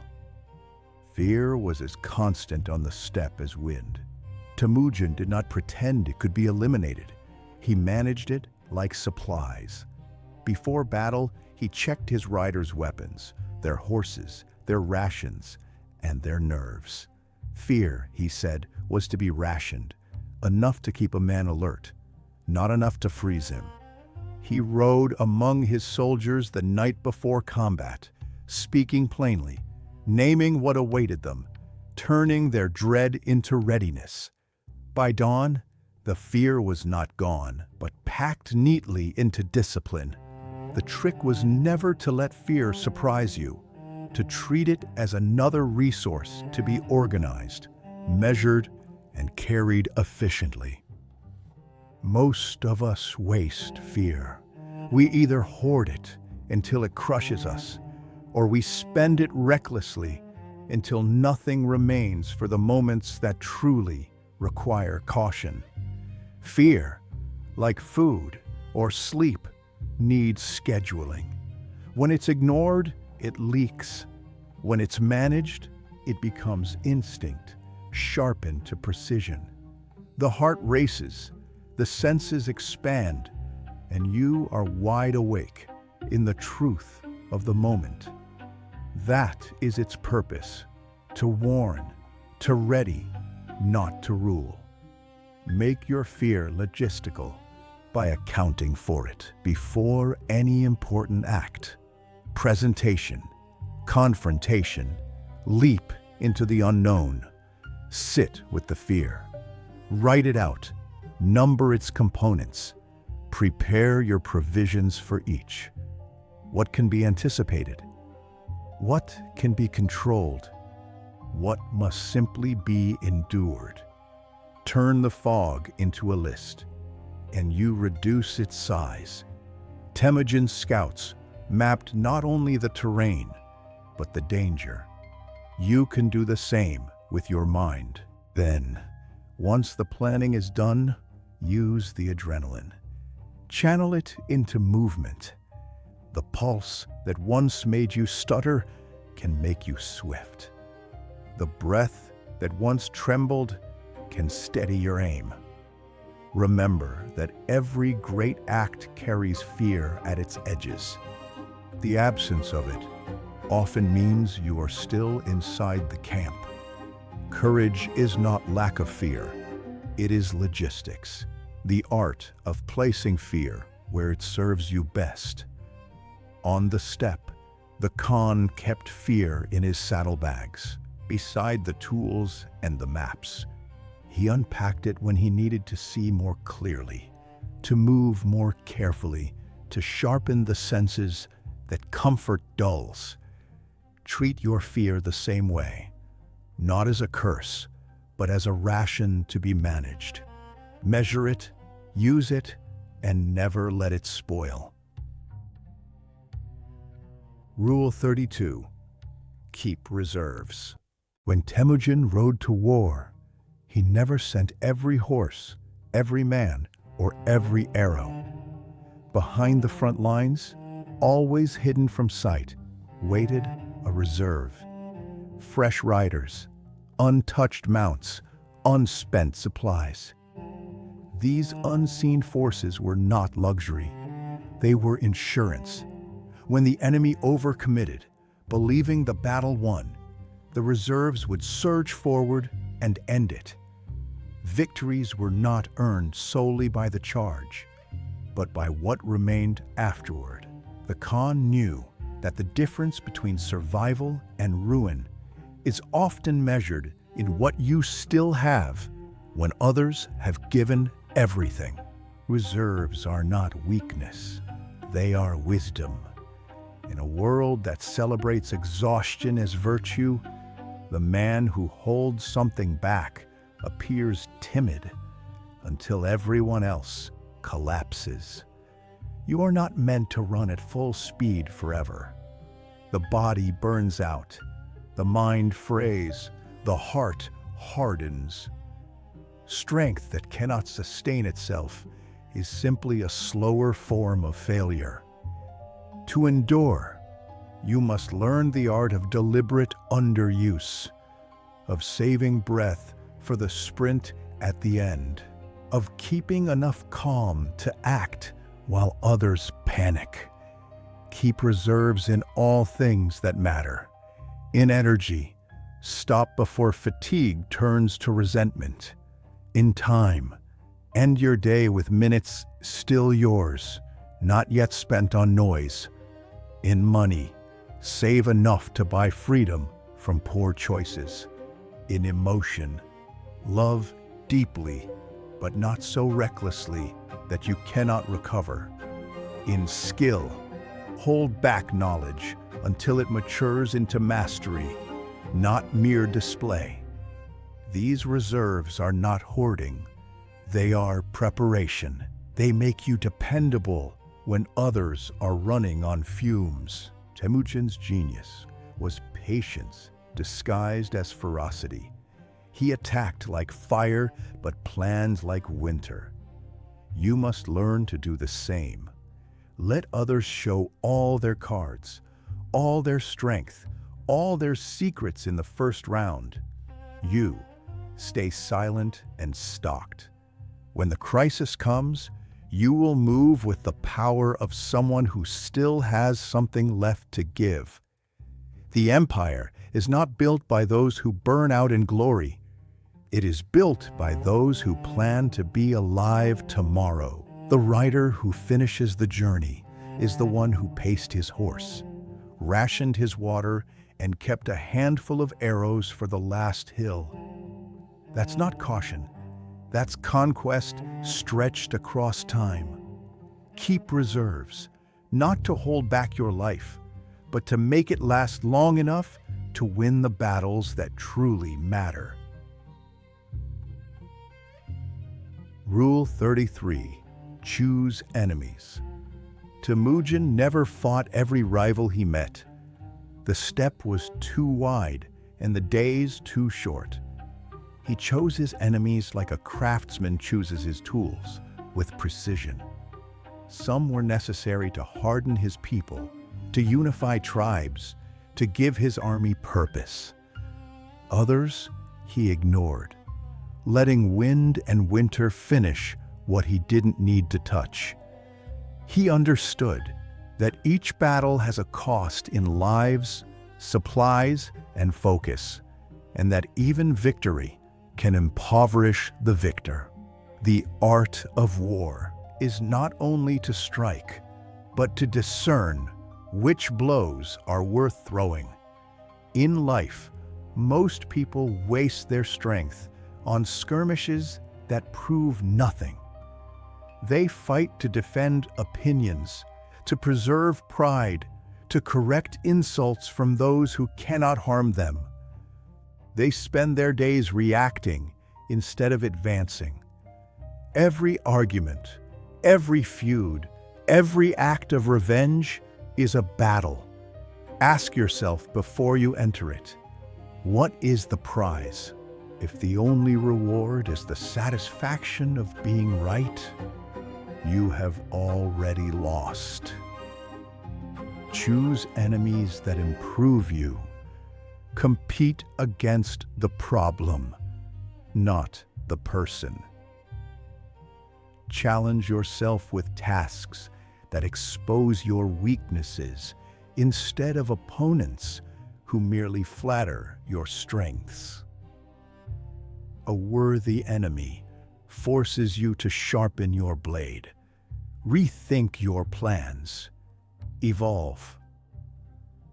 A foolish one only distracts you from the empire you should be building. The right conflict is fertilizer. The wrong one is rot. Temüjin turned enemies into reasons. Each campaign was chosen to serve a larger design: control of trade routes, unification of tribes, security for his people.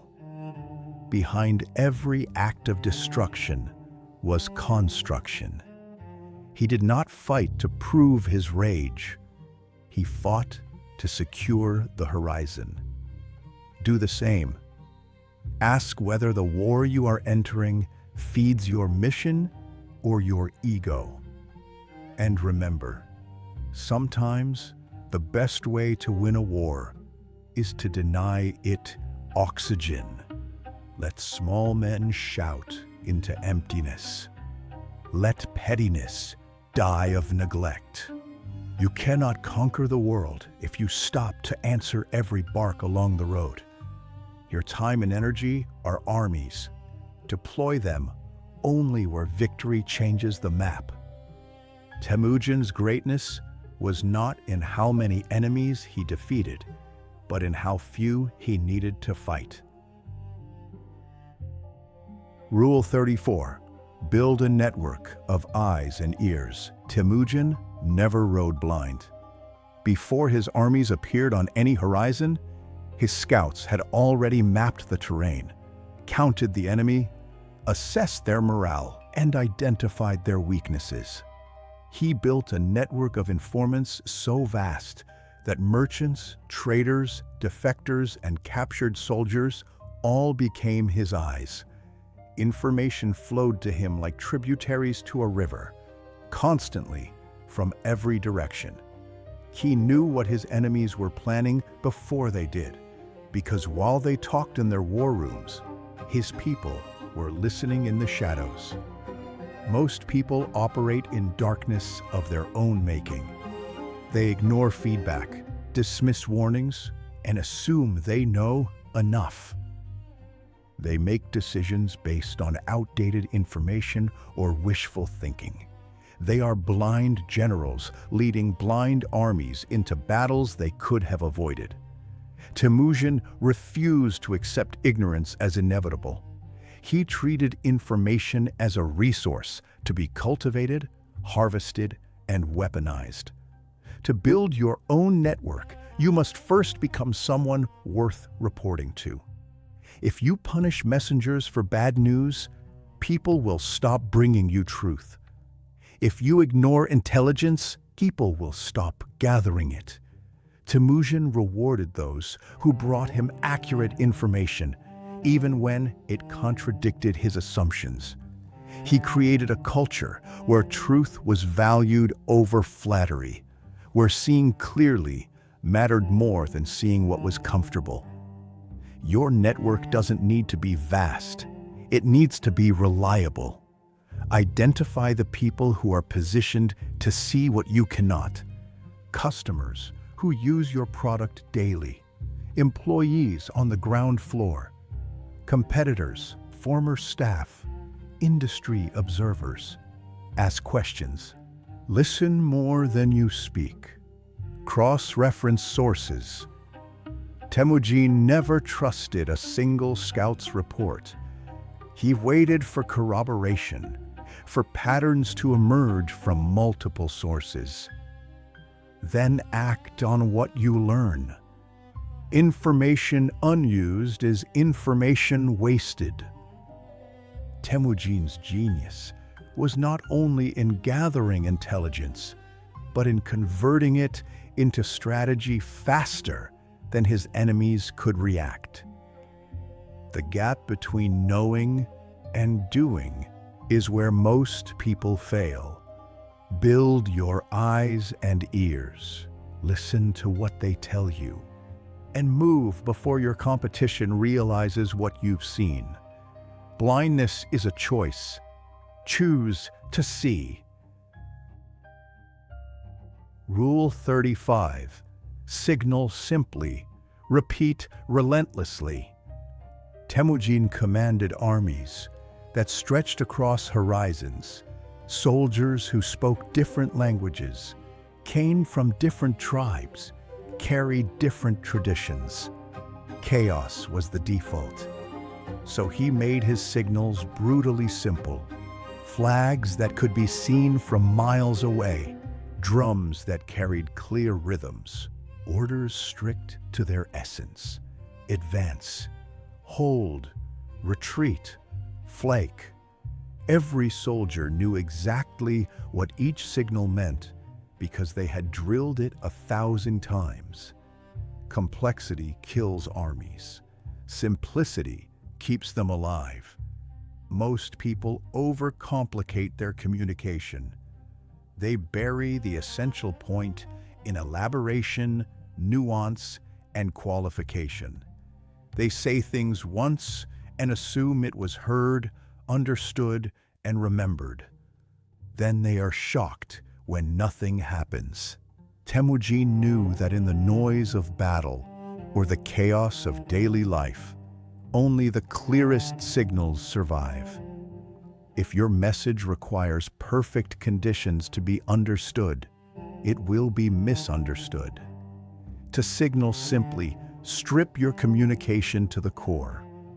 What is the one thing that must be understood? Say that. Remove the rest. Temüjin's orders were never essays. They were commands. Take that hill. Hold this position until dawn. No prisoners. Clarity over cleverness. Precision over poetry. When the stakes are high, people need to know exactly what to do, not appreciate your eloquence. Then repeat it. Say it again and again. Temüjin didn't issue orders once and move on.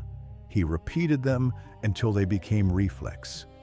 Repetition is not redundancy, it is reinforcement. The brain needs to hear something multiple times before it moves from awareness to action, from action to habit. Most leaders under-communicate by a factor of 10. They say something once and wonder why their team didn't internalize it. Temüjin understood. Once is introduction. 3 times is instruction. 10 times is instinct.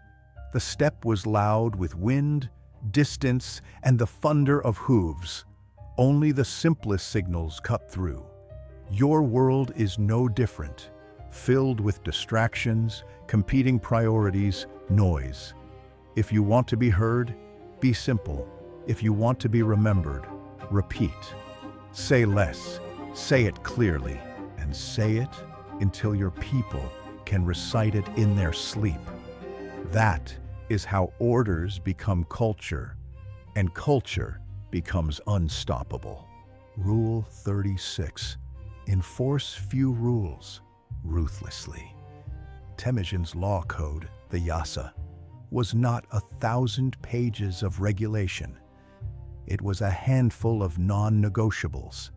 Loyalty to the Khan, no theft within the empire, no adultery, no betrayal, respect for all religions, share plunder fairly.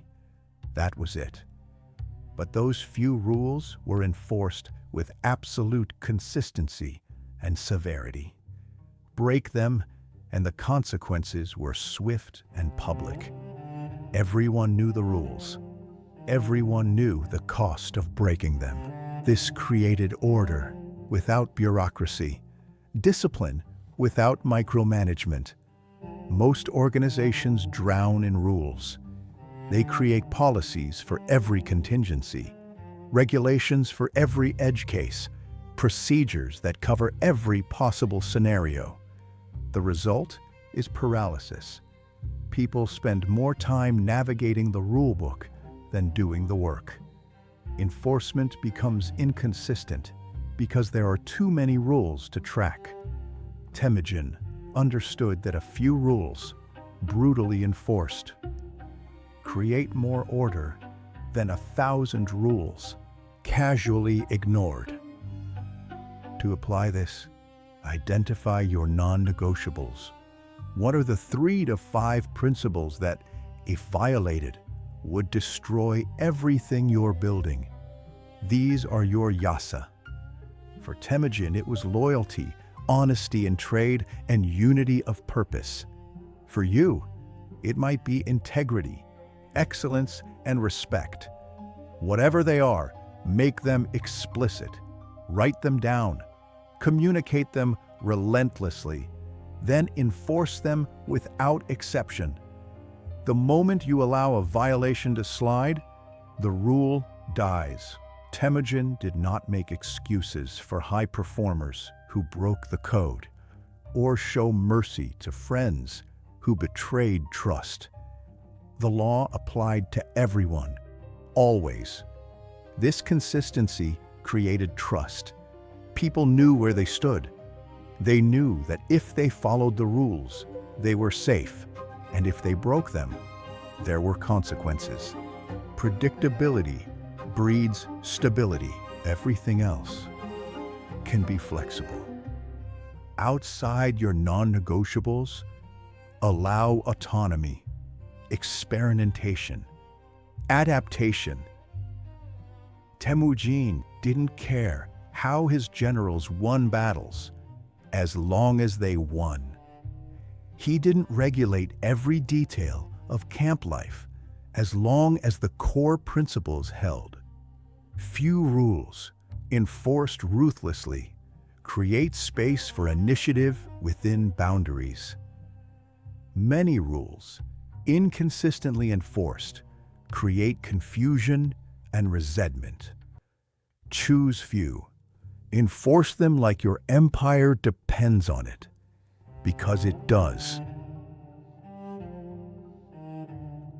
Rule 37.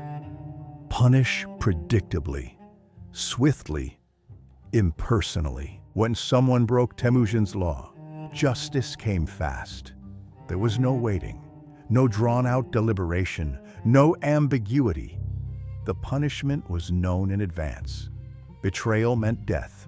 Theft meant restitution and public shame. Cowardice meant demotion. Everyone understood the consequences before they acted. And when punishment came, it was delivered without emotion, without cruelty for its own sake, but with the cold efficiency of maintenance. Temüjin didn't punish out of anger. He punished to preserve order. Most leaders fail at discipline because they are inconsistent, slow, or emotional. They let violations accumulate until their frustration explodes into disproportionate punishment. Or they play favorites, punishing some while excusing others. Or they delay consequences until the connection between action and outcome is lost. This creates cynicism and chaos. People stop believing in accountability. Temüjin eliminated all of this by making punishment mechanical. Same crime, same consequence, every time, immediately. Predictability is the foundation of justice. When people know exactly what will happen if they cross a line, most choose not to cross it. The punishment itself becomes less important than the certainty of it. Temüjin's soldiers didn't fear brutal penalties. They feared inevitable ones. You must establish the same clarity. If this happens, then that happens. Always. No exceptions. Document it. Communicate it. Then follow through. Speed matters. The longer the gap between action and consequence, the weaker the lesson. Temüjin dealt with violations immediately, often within hours.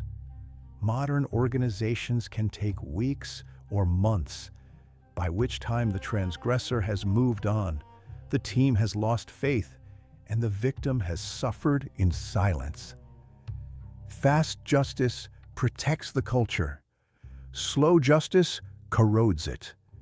Impersonal enforcement preserves relationships and focus. Temüjin didn't take betrayal personally. He treated it as a systemic problem, requiring a systemic response. This allowed him to execute a traitor in the morning and lead his army without distraction by afternoon. If you make discipline personal, you drain yourself emotionally and create vendettas. Make it mechanical. The system requires this response, and so the response comes. Remove yourself from the equation, and you remove the drama. Punish to maintain order, not to satisfy emotion. That is how law survives the chaos of human feeling. Rule 38. Make principles visible.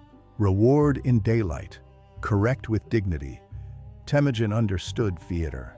When a warrior performed with exceptional courage or loyalty, the reward came publicly, in front of the entire army. Promotions were announced at gatherings. Spoils were distributed where everyone could see. This amplified the reward's value and communicated to all what behavior the Khan valued. But when correction was necessary, it was often handled with precision and privacy. Unless the violation was so severe it required public example. Even then, the focus was on the law broken, not the humiliation of the individual. Most leaders get this backwards. They criticize publicly and praise privately. They call people out in meetings, but send thank you notes in private emails. This destroys morale and trust. Public criticism humiliates and creates resentment. Private praise feels like a secret, like the leader doesn't want others to know you did well.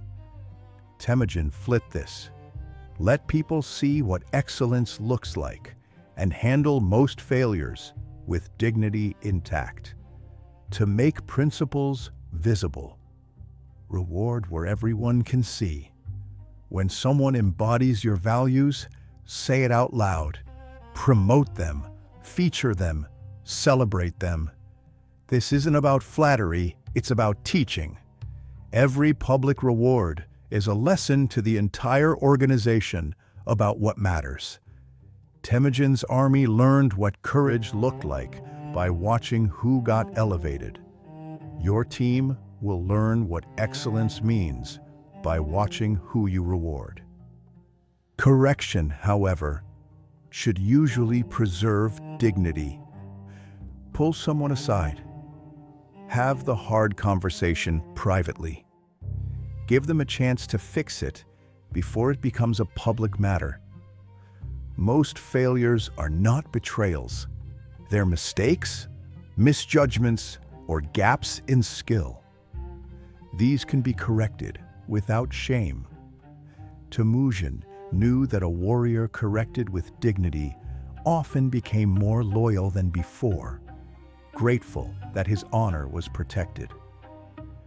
But some violations, betrayal, cowardice that endangered others, repeated defiance, require public consequence. Not for cruelty, but for clarity. The organization needs to see that certain lines cannot be crossed. When this is necessary, focus on the principle, not the person. This is what happened. This is the rule. This is the consequence. Clean, clear, done. Make your principles visible in both reward and response, and your culture will learn what you truly value, not from what you say, but from what you amplify. Rule 39. Audit your circle. Rotate roles, break comfort. Temüjin never let anyone get too comfortable. Generals were rotated between commands. Advisors were challenged by new voices. Even loyal lieutenants were tested with new assignments that forced them to prove their worth again. This was not paranoia. It was prevention. Comfort breeds complacency. Familiarity breeds blind spots. People in the same role too long stop growing, stop questioning, stopped seeing what's actually happening. Temüjin broke stagnation by design. Most leaders keep the same people in the same roles because it's easy. They mistake consistency for stability. But a circle that never changes becomes an echo chamber. The same people reinforcing the same ideas, covering the same blind spots, perpetuating the same mistakes. You don't notice the rot until it's structural. Temüjin audited his inner circle not because he distrusted them, but because he trusted the process of pressure more than the comfort of predictability. To audit your circle, start by identifying who has been in their role the longest without challenge. Are they still growing? Are they still questioning? Or have they become administrators of routine, coasting on past performance? Not everyone needs to be rotated, but everyone needs to feel the possibility of it. Pressure keeps people sharp. Certainty makes them soft. Rotate roles deliberately. Move your best people into unfamiliar territory. Make your strategist execute. Make your executor plan. Cross-train so no one is irreplaceable and everyone is versatile. Temüjin's generals could fight in any condition, command any unit, because they had been tested in multiple contexts. This built redundancy and depth. If one leader fell, another could step in without the machine breaking down. Break comfort with fresh perspectives. Bring in outsiders. Invite criticism. Change meeting formats. Ask the quiet person what they see. Temüjin surrounded himself with former enemies, people from different tribes, even captives who proved their value. This diversity of thought prevented groupthink. Your circle should make you sharper, not more certain. If everyone always agrees with you, You're not leading. You're being managed by consensus. Audit ruthlessly. Rotate strategically. Break comfort before it breaks you. Rule 40. Count reality weekly. Radical inventory. Temüjin knew his numbers. How many horses were fit to ride? How many arrows remained? How much grain was stored? How many men could fight tomorrow versus next month? He did not guess. He did not estimate based on last week's count. He measured, constantly and precisely. Every week, reality was inventoried. This obsession with accurate information prevented disaster. Armies that ran out of supplies lost battles. Leaders who believed their own optimistic guesses lost empires. Most people operate on outdated or imagined information. They think they know their numbers, but they're working from memory, from assumptions, from what they hope is true. They check their bank account once a month and wonder why money disappears. They assume their team is aligned without asking. They believe their skills are sharp because they were sharp 2 years ago. Temüjin refused to live in this fog. He counted reality, and counting reality kept him alive. To practice radical inventory, choose one day each week to measure what matters. Not what's easy to measure, but what actually determines success or failure. For Temüjin, it was supplies and fighting capacity. For you, it might be, how much money do I actually have? How much time did I actually spend on priority work? How many meaningful connections did I actually strengthen? What did I actually accomplish versus what felt busy? Write it down. Numbers don't lie, but memory does. When you see reality on paper, patterns emerge. You notice the slow leak you'd been ignoring. You see that what you thought was progress was actually drift. Temüjin's inventory revealed problems while they were still fixable. A shortage of arrows meant sending scouts to secure more, not discovering the shortage mid-battle. Count without judgment, but act on what you find. The purpose of inventory is not self-flagellation, it's course correction. If the numbers are bad, they're information, not identity. Temüjin didn't collapse when supplies ran low. He adjusted. He found new sources, rationed differently, or changed his strategy. Reality is only your enemy when you refuse to see it. Count it weekly, and you'll stop being surprised by problems that were visible all along. Rule 41. Hold short councils. Decide, then commit. Temüjin's war councils were not debates. They were information exchanges followed by decisions. Generals presented their intelligence. Advisors offered perspectives. Temüjin listened, asked clarifying questions, then decided. The meeting ended. There was no revisiting, no endless discussion, no voting by committee.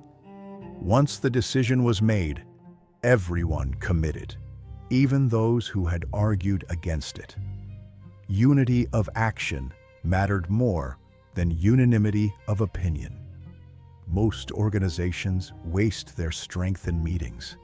Hours spent circling the same issues, rehashing old arguments, waiting for perfect consensus that never comes. People leave without clarity, so they reconvene to discuss again. Decisions drift. Momentum dies. Temüjin understood that long councils produce paralysis, not wisdom. The goal is not to talk until everyone agrees. It's to gather information, decide with what you have, and execute with full force. To hold short councils, set strict time limits, and clear agendas. What decision must be made? What information is needed to make it? Invite only people who can contribute meaningfully. Temüjin didn't fill his tent with spectators, only those with relevant knowledge or authority to act. Start on time, end on time. Respect the clock as much as the outcome. Create space for dissent before the decision, but demand alignment after. Temüjin wanted opposing views surfaced. They sharpened his thinking. But once he chose, debate ended. Anyone who continued to undermine the decision after it was made was removed. This isn't authoritarianism, it's efficiency. You can have input, or you can have chaos. You cannot have both indefinitely. Commit fully to imperfect decisions. Temüjin knew that a good decision executed with total commitment beats a perfect decision executed half-heartedly. Most leaders hedge. They decide, then leave room for reversal, then wonder why their team lacks conviction. Decide clearly. Communicate the decision. Then act as if it's the only option, because for the duration of execution, it is. Short counsels, fast decisions, full commitment. That's how empires move, while others are still scheduling the next meeting.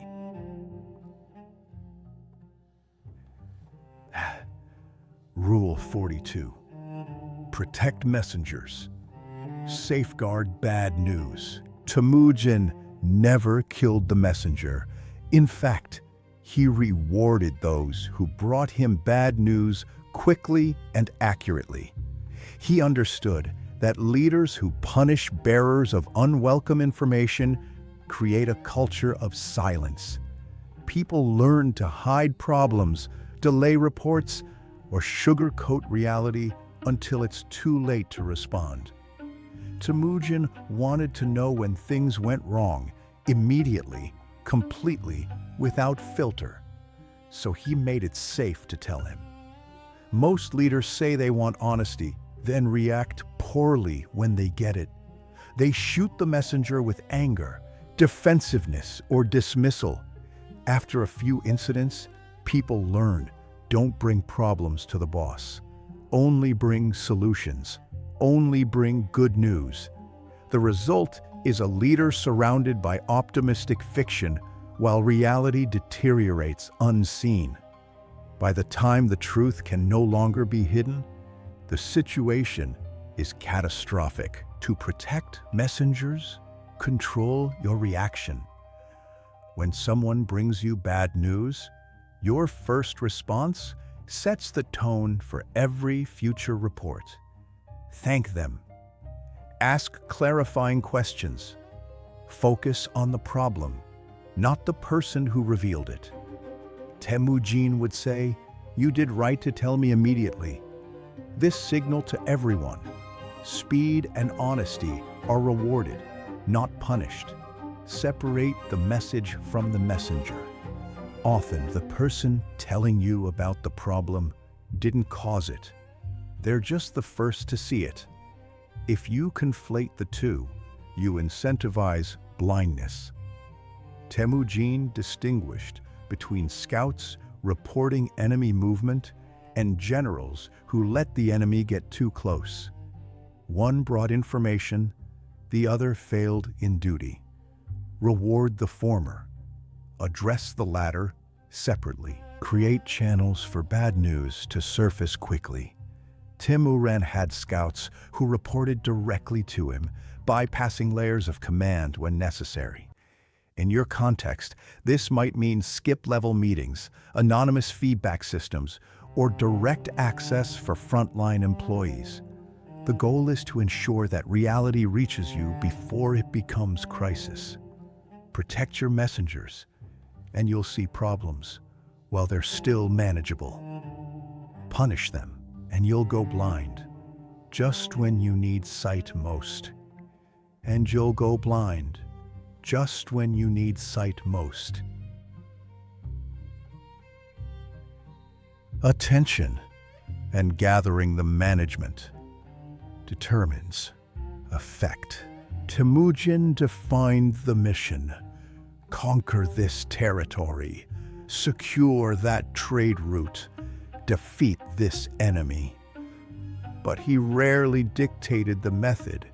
His generals had autonomy to adapt tactics to terrain, weather, and circumstance. They understood the objective and the principles: speed, deception, overwhelming force at the decisive point. How they achieved it was theirs to determine. This combination, clear strategic direction with tactical flexibility, made his army both unified and adaptive. Most leaders fail at one extreme or the other. Either they micromanage everything, suffocating initiative and making themselves the bottleneck, or they decentralize so completely that the organization fractures into competing agendas with no coherent direction. Temüjin found the balance: tight on the what and why, loose on the how. To centralize strategy, be crystal clear about the mission. What are we trying to accomplish? Why does it matter? What does success look like? Communicate this relentlessly until everyone can recite it. Temüjin's generals never forgot the objective, even in the chaos of battle. The mission was the anchor. Everything else could flex. Then, decentralize execution. Give your people the authority to make decisions in their domain. Trust them to solve problems without asking permission for every move. Temüjin's commanders could change formations, exploit openings, or retreat temporarily without waiting for orders from the Khan. This speed of local decision-making often made the difference between victory and defeat. But decentralization requires training. Temüjin didn't grant autonomy to untested leaders. He trained them in principles, drilled them in doctrine, tested them in small engagements before giving them armies. Autonomy without competence is chaos. Build your people's judgment, then trust it. Check in on outcomes, not methods. As long as they're achieving the mission within your principles, let them find their own path.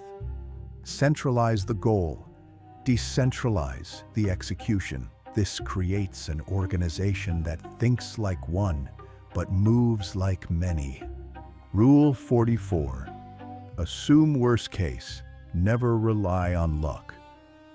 Planned as if everything that could go wrong would go wrong. Scouts delayed. Weather turned. Allies betrayed. Supplies ran short. He built contingencies for each scenario. This wasn't pessimism. It was preparation. When things went according to plan, great. When they didn't, he had already thought through the response. Luck was a bonus, never a requirement. His victories looked effortless because he had prepared for disaster. Most people build plans that require everything to go right. They budget assuming steady income.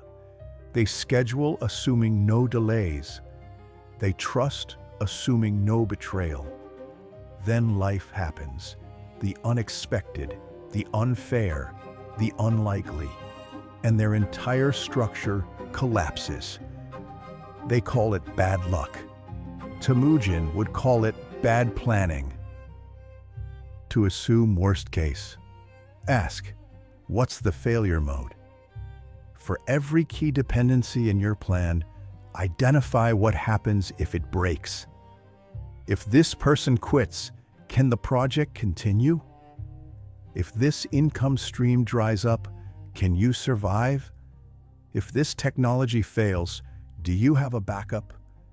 Temüjin always knew his answer to, what if we lose half our force? Most people never ask the question. Build buffers. Temüjin kept reserves of food, horses, and men that he hoped never to use.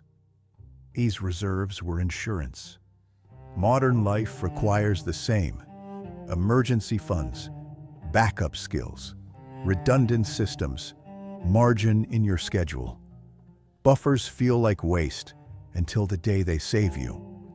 That day always comes, except that control is limited. You cannot prevent all disasters, but you can prevent most disasters from destroying you. Temüjin couldn't control the weather, but he could carry extra supplies. He couldn't prevent betrayal, but he could structure his command so no single traitor could cripple the army. Prepare for what you can't prevent. Assume worst case, and when reality is merely difficult instead of catastrophic, you'll have the resilience to adapt. Luck is what the unprepared call, the moment their poor planning meets reality. Preparation is what lets you survive when luck runs out. Rule 45. Steal the best. Integrate enemy skills and tools. Temüjin had no pride about where good ideas came from. When he encountered Chinese siege engineers who could breach walls his cavalry couldn't scale, he didn't dismiss them as foreign. He captured them and put them to work. When he saw Persian administrative systems that could govern vast territories, he adopted them. When he faced armored knights, he studied their tactics and developed counters. His empire became a repository of the best techniques from every culture he conquered. He didn't just defeat his enemies, he absorbed what made them dangerous. Most people are too proud to learn from competitors. They dismiss innovations because that's not how we do things, or we're different. This is ego protecting itself from growth. Temüjin understood that the best idea wins, regardless of its origin. Every enemy had something worth studying: a weapon, a formation, a system, a philosophy. To ignore it was to waste the lesson their defeat provided. To steal the best, study your competition without prejudice. What are they doing that works? What advantage do they have that you lack? Don't just look at their failures to make yourself feel superior. Look at their successes to see what you're missing. Temüjin sent scouts, not just to count enemy soldiers, but to observe their methods. He wanted to understand why they won when they did. Then, integrate without hesitation. Adaptation is not betrayal of your identity, it's evolution of your capability. Temüjin remained Mongolian in spirit, but his armies used Chinese engineering, Persian administration, and captured weapons from a dozen cultures. He kept what worked and discarded what didn't. Test new approaches. If they produce better results, adopt them. If they don't, discard them without attachment. Hire defeated experts. Temüjin offered positions to capable enemies who surrendered. Their knowledge became his advantage, In your world, this means learning from former competitors, hiring from other industries, reading your rivals' playbooks. Pride costs more than it's worth. The step didn't care about purity. It cared about survival. Take the best from everywhere, integrate it into your system, and become stronger than any single tradition could make you. That's not theft. It's wisdom. Rule 46. Learn new languages fast. Temüjin commanded an empire of many tongues: Mongols, Turks, Chinese, Persians, Arabs. Each brought their own language, their own way of seeing the world. He couldn't speak them all fluently, but he understood enough to communicate. And more importantly, he ensured his administrators could translate not just words, but concepts. He learned to read the language of different systems: bureaucracy, religion, trade, warfare, and adapt his approach to each. This linguistic and systemic flexibility allowed him to govern what others couldn't hold together. Most people are monolingual in more than just speech. They speak one professional language, understand one system, see through one lens. When they encounter a different framework, a new technology, an unfamiliar industry, a foreign culture, they're lost. They expect the world to translate itself into terms they already know. Temüjin did the opposite. He learned to speak the language of whatever system he needed to navigate.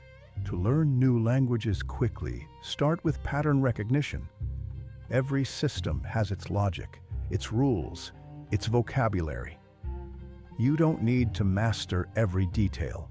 You need to grasp the underlying structure. Temüjin didn't become a Chinese bureaucrat, but he understood that Chinese administration valued hierarchy, documentation, and ritual. He worked within that framework rather than fighting it. Identify the core principles of any system you encounter, and you can operate within it effectively. Practice translation. Learn to convert between frameworks. How does this concept in your world map to theirs? What do they call success? What do they fear? Temüjin could speak to warriors about honor and glory, to merchants about profit and security, to religious leaders about tolerance and protection. Same empire, different languages. Develop this flexibility, and you can build bridges where others see only walls. Invest time in learning adjacent systems. If you understand technology, learn finance. If you know marketing, learn operations. Each new system you understand multiplies your effectiveness. Temüjin's ability to integrate military conquest with administrative governance, with trade management, made his empire functional, not just large. Be a polyglot of systems. The more languages you speak, coding, accounting, psychology, logistics, whatever matters in your world, the more contexts you can command. Learn fast, translate accurately, and you'll move through worlds others can't enter. Rule 47. Hire the defeated. Competence over pride. After Temüjin crushed his enemies, he made a habit of studying the survivors. Who among them had fought well? Who had shown skill, intelligence, courage? These were the ones he offered positions in his own army. Jebe, one of his greatest generals, had shot the Khan's horse from under him in battle. Instead of executing him, Temüjin recognized ability and made him a commander. This was not mercy, it was pragmatism. Competence is rare. Pride is common. Temüjin chose competence. Most leaders cannot stomach hiring people they've defeated. Ego gets in the way.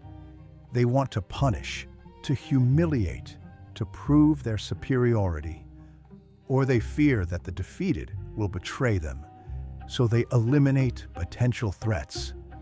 Temüjin understood that capable people who submit after honorable defeat often become the most loyal because they've been given what they didn't expect: respect and opportunity. To hire the defeated, you must separate competence from allegiance. Someone who opposed you may have been on the wrong side, but if they're good at what they do, they're valuable. After you've won, whether it's a business competition, a political contest, or an internal power struggle, look at who performed well on the losing side. Approach them. Offer them a place, not out of pity, but because they've proven they can execute. Make the offer with respect. Temüjin didn't gloat. He acknowledged their skill. You fought well. Join me, and we'll build something greater than what you lost. This allowed them to transition with dignity intact. People who are humiliated in defeat will sabotage you. People who are respected in defeat will serve you, but be clear about loyalty. Temüjin's offer was generous, but the expectation was absolute.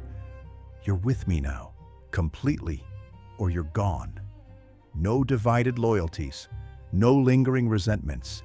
If someone couldn't commit, he didn't force it. He let them go. Those who stayed knew the deal and honored it. Hire the defeated when they're competent. Give them real responsibility. Judge them by their performance, not their history. Competence over pride. Capability over grudges. That's how you turn yesterday's enemies into tomorrow's assets. Rule 48. Codify lessons immediately. After every campaign, Temüjin gathered his generals and reviewed what worked and what didn't. Which tactics succeeded? Which strategies failed? Why did this ambush catch them off guard? How did that feigned retreat turn into victory? These lessons were discussed, debated, and then encoded into training. The next generation of warriors learned from victories and defeats they never witnessed. The knowledge compounded. Mistakes weren't repeated.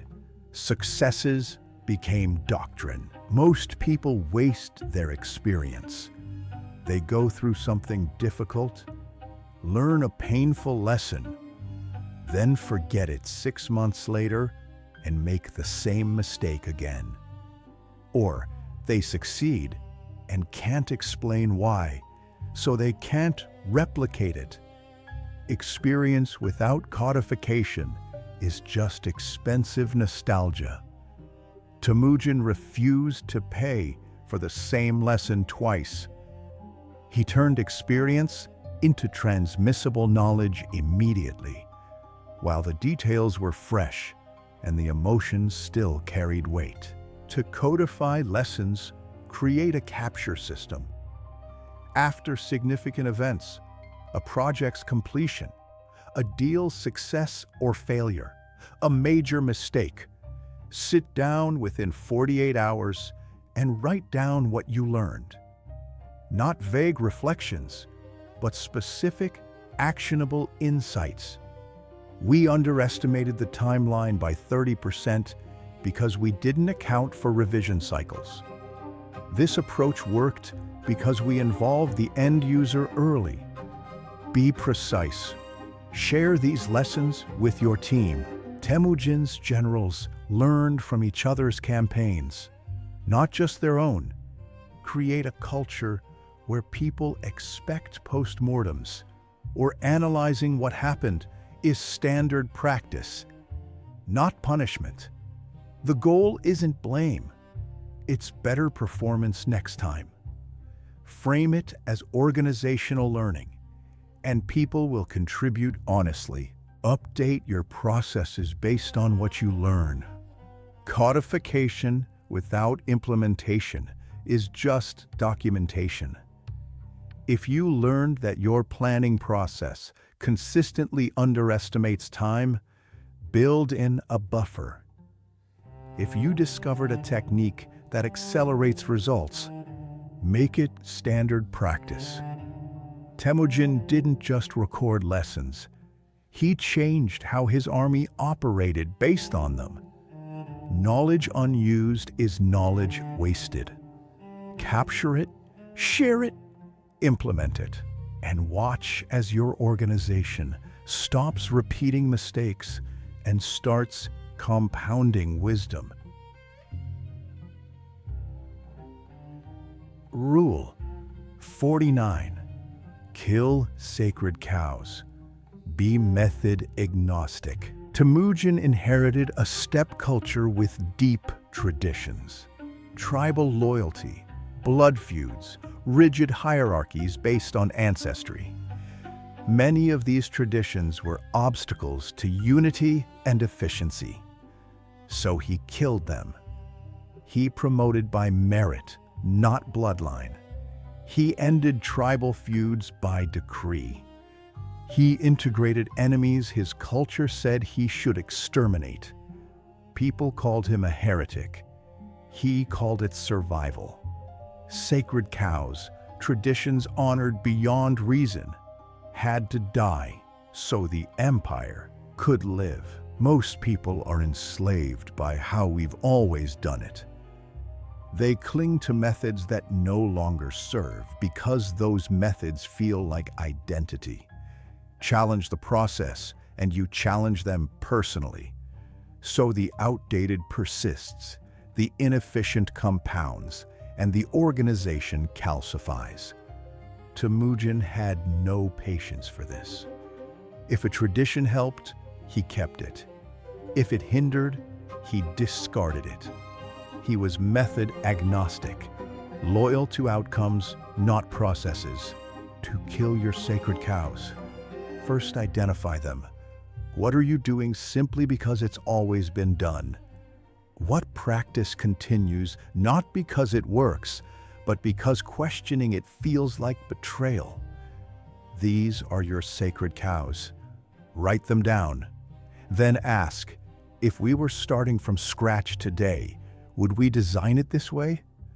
If the answer is no, the tradition is costing you. Expect resistance. People have emotional investments in existing methods, especially if they design them or succeeded under them. Changing the system feels like invalidating their past.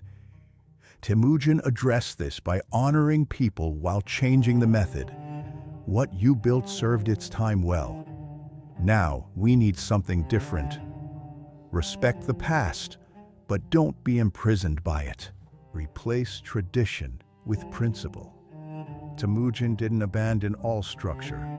He replaced tribal loyalty with loyalty to the empire. Replaced aristocratic promotion with meritocracy. Replaced revenge culture with legal code. He swapped methods that divided for methods that unified. You must do the same. Don't kill sacred cows just to be destructive. Kill them to make room for better principles. Be ruthlessly practical. Hold methods loosely. Hold outcomes tightly. If a new way works better, adopt it without sentiment. The steppe devoured those too proud to adapt. Your industry will do the same. Rule 50. Build redundancy. 2 ways to win, 2 ways to survive. Temüjin never relied on a single path to victory. If cavalry couldn't breach a city, siege engines would. If direct assault was too costly, starvation and psychological warfare would work. If one supply route was cut, another already existed. He built redundancy into every critical system: communication, supply, command structure. This made his army nearly impossible to cripple. You could defeat one element, but the whole continued functioning. Most people build fragile systems. They have one income source, one key client, one critical employee, one path to success. When that single point fails, and it will eventually, everything collapses. They call it bad luck. Temüjin would call it bad design. Fragility is a choice. Redundancy is insurance you pay for in advance, and it's worth every cost when crisis comes. To build redundancy, identify your single points of failure. What, if removed, would destroy everything you've built? One person with all the knowledge? One customer generating most revenue? One skill that your value depends on? One relationship holding your network together? These are vulnerabilities. Each one needs a backup. Create parallel systems. Temüjin had multiple scouts for the same territory, so one false report couldn't mislead him. You need multiple income streams, multiple skills, multiple relationships, multiple options. Not because you'll use them all simultaneously, but because when your primary fails, your backup becomes primary. Redundancy means never being one failure away from catastrophe. Accept that redundancy feels inefficient until it saves you. Maintaining backup systems costs time, money, and energy. People will question why you're building capacity you're not using. Ignore them. Temüjin's reserves looked wasteful until the battle turned and fresh troops decided the outcome. Your emergency fund looks wasteful until you lose your job. Your backup skill looks unnecessary until your industry changes. Build 2 ways to win and 2 ways to survive. When one path closes, you'll already be walking the other. That's not paranoia. It's preparation for the world as it actually is. Uncertain, chaotic, and indifferent to your singular plans. Rule 51. Train successors. Future-proof the mission. Temüjin knew he was mortal. He had seen enough death to understand that empires built on one man die with that man, unless he builds the next generation. So he trained his sons, his generals, his administrators, not just to follow orders, but to think strategically, to lead independently, to carry the mission forward after his voice went silent.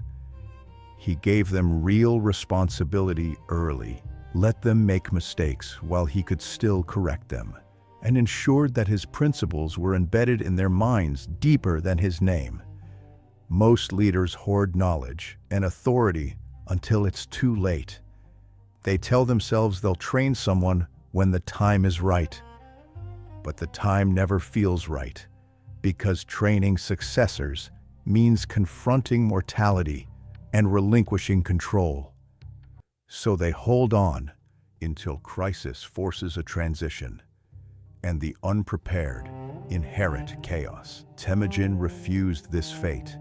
He prepared successors while he still had the power to shape them. To train successors, start now, not when you're ready to leave, but while you still have years to invest. Identify people with potential. Those who ask good questions, who take initiative, who care about outcomes beyond their own advancement. These are your candidates. Give them progressively complex challenges. Let them lead projects, make decisions, experience consequences. Temüjin sent his sons on campaigns, gave them territories to govern, allowed them to succeed and fail with real stakes. Teach principles, not just procedures. Temüjin didn't train his successors to copy his exact tactics. The world would change, and tactics would need to change with it. He taught them the principles: speed, adaptability, merit, unity, ruthlessness when necessary, mercy when strategic. Principles survive changing conditions. Procedures become obsolete. Give your successors the framework to think, not just the script to follow. Let go incrementally. Temüjin didn't wait until his deathbed to delegate authority. He gave his generals autonomy while he was alive to observe how they used it. If they failed, he could intervene and teach. If they succeeded, he could trust them with more. Gradual transfer allows calibration. Sudden transfer is gambling with your legacy.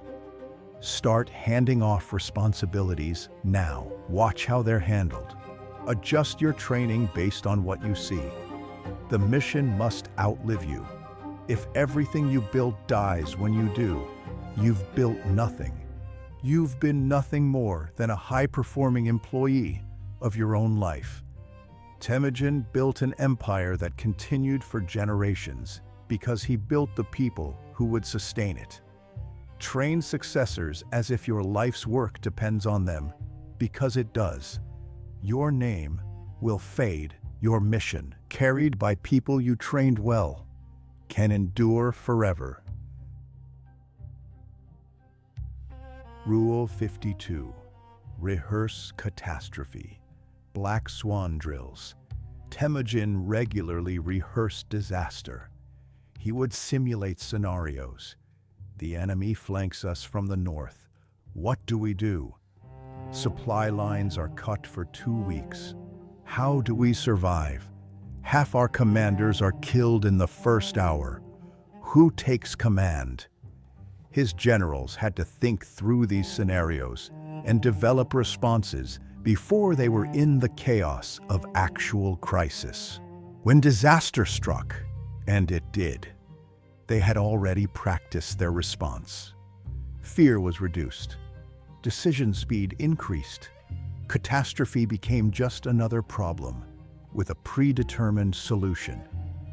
Most people avoid thinking about worst-case scenarios. They find it morbid, pessimistic, anxiety-inducing, so they never prepare. And when disaster arrives, they freeze. Panic replaces planning.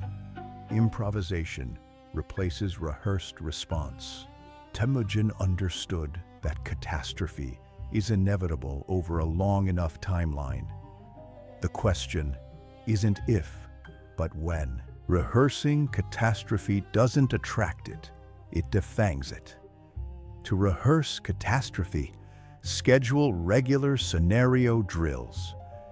Gather your team and ask, what if our biggest client leaves tomorrow? What if we lose our funding? What if this key technology fails? What if our top performer quits? Don't just ask the question. Work through the response. What would we do first? Who would do it? What resources do we have? Where are the gaps? Document the plan. Make it real. Temüjin didn't just talk through scenarios. He ran field exercises. His army practiced fighting in the dark, in snow, with reduced numbers. You should do the same. Test your backup systems. Actually try to operate without your critical dependency. Run the fire drill for real. The difference between theoretical planning and actual rehearsal is the difference between knowing what you should do and being able to do it under pressure. Update your catastrophe plans regularly. The threats change. Your capabilities change. A plan developed 2 years ago may be worthless now. Temüjin adapted his scenarios based on new enemies, new terrain, new technologies. Review your disaster plans quarterly. What new catastrophes have become possible? What old ones are no longer relevant? Keep your rehearsals current, and when black swans arrive, you'll be the one who's already practiced swimming in dark water. Rule 53. Obey reality, not tradition. Temüjin faced a choice early in his rise. Follow the steppe tradition that said you don't attack in winter, or attack when his enemies least expected it. He chose reality over tradition. Winter campaigns were brutal, but they worked because no one prepared for them. Throughout his life, when tradition and reality conflicted, he sided with reality. Tradition said promote by bloodline. Reality said promote by competence. Tradition said revenge lasts forever. Reality said unified enemies serve you better than dead ones. Tradition was comfortable. Reality was true. He chose truth. Most people obey tradition, even when it's killing them. They follow industry norms that no longer work. They honor cultural expectations that prevent growth. They maintain personal habits because that's who I am, even as those habits produce misery. Tradition offers the comfort of the familiar. Reality offers only truth. Temüjin took truth every time, even when it hurt. To obey reality, you must first see it clearly. This requires stripping away the stories you tell yourself. Not, I deserve success, but what results am I actually producing? Not, this should work, but is it working? Not, people ought to respect me, but do they? Reality doesn't care about should, deserve, or ought. It simply is. Look at your results, not your intentions. That's reality. When reality conflicts with tradition, tradition must bend. If the market has changed, your old strategy is nostalgia, not business. If your body has aged, your old workout is injury, not training. If the relationship has evolved, your old communication style is conflict, not connection. Tradition is just past solutions to past problems. When the problem changes, the solution must too. Expect discomfort. Obeying reality means admitting you were wrong, changing course publicly, abandoning investments you made in outdated methods. Temüjin disbanded tribal structures that had existed for generations. People hated him for it, until the new system proved superior. Reality rewards accuracy, not loyalty to the past. Follow truth, even when it's painful, especially when it's painful. The steppe had no patience for delusion. Neither should you. Reality is the only teacher whose lessons are always correct. Listen to it above all other voices, including your own preferences. Rule 54. Move camp often. Avoid stagnation. Temüjin's people were nomadic by necessity, but he made it strategic. Moving camp prevented disease, found fresh grazing, kept enemies guessing, and forced constant adaptation. Staying in one place too long made you soft, predictable, vulnerable. Movement was disruption that kept both body and mind sharp. Even when his empire became vast and permanent cities were built, he personally kept moving, visiting territories, inspecting armies, maintaining the rhythm of motion that had defined his rise. Most people settle into comfort and call it stability. They find a routine that works and repeat it until it becomes a rut. Same conversations, same people, same environment, same thoughts. They mistake stasis for peace, but stagnation is death in slow motion. Without fresh input, the mind atrophies. Without new challenges, skills decay. Without disruption, you become predictable. To yourself, to your competitors, to the world. To move camp often, build intentional disruption into your life. Change your physical environment regularly. Work from different locations. Rearrange your space. Travel when possible. New environments trigger new neural patterns. Your brain stops running on autopilot and starts actively processing again. Temüjin's constant movement kept his thinking fresh because every new camp presented new problems to solve. Rotate your inputs. Read different genres. Talk to people outside your usual circles. Learn skills unrelated to your work. Attend events in unfamiliar domains.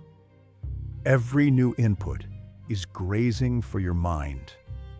When you consume the same ideas repeatedly, you're starving yourself intellectually while thinking you're full.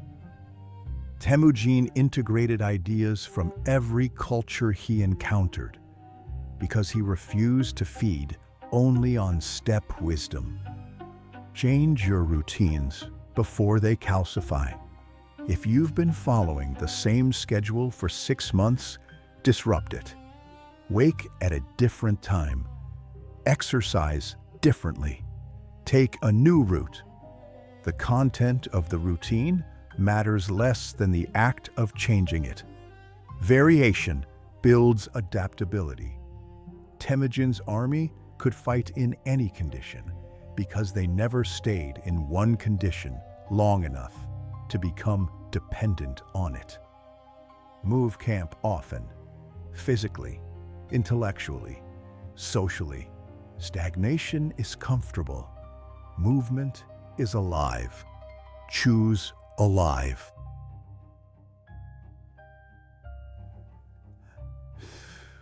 Rule 55. Keep a simple kit. Minimalism is speed. Temüjin's warriors traveled light. A horse, a bow, dried meat, a bedroll. No baggage trains slowing them down. No luxuries to protect. No possessions to mourn if lost. This simplicity was tactical genius. It made his army faster than any opponent. While enemies moved with wagons and supplies, Temüjin's forces covered twice the distance in half the time. Minimalism wasn't asceticism. It was speed. The less you carry, the faster you move. And speed is survival. Most people are buried under possessions, obligations, and complexity. Their lives are baggage trains. Physical clutter, digital clutter, relationship clutter, commitment clutter. Everything requires maintenance, attention, energy. They're slow because they're heavy. They can't pivot because they're anchored. They mistake accumulation for success, not realizing that everything they own also owns them. Temüjin knew better. He kept what served immediate purpose and discarded the rest. To keep a simple kit, audit everything you maintain. Physical possessions. What have you not used in 6 months? Digital files. What will you never reference again? Subscriptions. What do you pay for out of habit? Relationships. Who drains energy without adding value? Commitments. What are you doing because you once said yes, not because it still matters? Everything on this list is weight. Cut it. Apply the mobile warrior test. If you had to move your entire life in one day, what would come? What would you leave behind without regret? That thing you'd leave. Why are you maintaining it now? Temüjin's warriors could pack and move in minutes because they owned only what they'd carry. You should be able to simplify your life dramatically with one focused week of elimination. If you can't, you're not living. You're curating a museum. Minimalism creates speed in decision-making, too. Fewer options mean faster choices. Fewer obligations mean more focus. It's removing everything that slows you down so you can move at the speed of opportunity. Light travels faster than heavy. Choose light. Rule 56. Build the inner empire. Rule yourself first. Temüjin conquered the largest land empire in history, but his first conquest was himself. He mastered his rage, his fear, his hunger for revenge. He learned to endure cold without complaint, hunger without weakness, betrayal without collapse. Before he commanded armies, he commanded his own impulses. The step taught him that external conquest is meaningless if you cannot govern your own mind. A man who rules nations but is ruled by his appetites has built nothing. He is simply chaos with a crown. Most people try to control their environment while being controlled by their emotions. They want to lead others, but cannot lead themselves through a difficult week. They want wealth, but cannot resist immediate gratification. They want respect, but cannot respect their own commitments. They are external emperors and internal disasters. Temüjin understood the order of operations. Self-mastery first, then everything else. Without it, every external achievement is built on collapsing ground. To build your inner empire, start with the basics: sleep, food, movement, solitude. Can you consistently get adequate rest? Or do distractions and screens rule your nights? Can you eat according to a plan? Or does every craving command you? Can you move your body deliberately? Or does comfort veto discipline? These aren't minor. They are the foundation. Temüjin's warriors maintained their basics in brutal conditions. If you cannot maintain yours in comfort, you have no empire at all. Then govern your attention. Where does your mind go when left unsupervised? Does it spiral into anxiety, resentment, fantasy, distraction? Can you direct it toward what matters, or does it wander like an unled army? Temüjin trained his focus like he trained his riders, through repetition, through discipline, through consequence when it failed. Practice choosing your thoughts. When distraction pulls, pull back. When emotion tries to command, acknowledge it and decide separately. Your attention is your territory. Defend it. Finally, establish inner law, the non-negotiables that define you. Temüjin had his: never break an oath, never tolerate betrayal, always reward loyalty, always plan for worst case. What are yours? What will you always do, no matter how you feel? What will you never do, regardless of temptation? Write them down. These are your yasa for the self. Enforce them as ruthlessly on yourself as Temüjin enforced them on his empire. The inner empire is the only one that truly belongs to you. Build it first. Everything else flows from that foundation. And Rule 57. Expect betrayal. Trust systems, not vows. Temüjin was betrayed by his sworn brother Jamuka, abandoned by his tribe, sold out by allies. Betrayal was not an exception in his life. It was a pattern. But he did not become cynical or paranoid. Instead, he became systematic.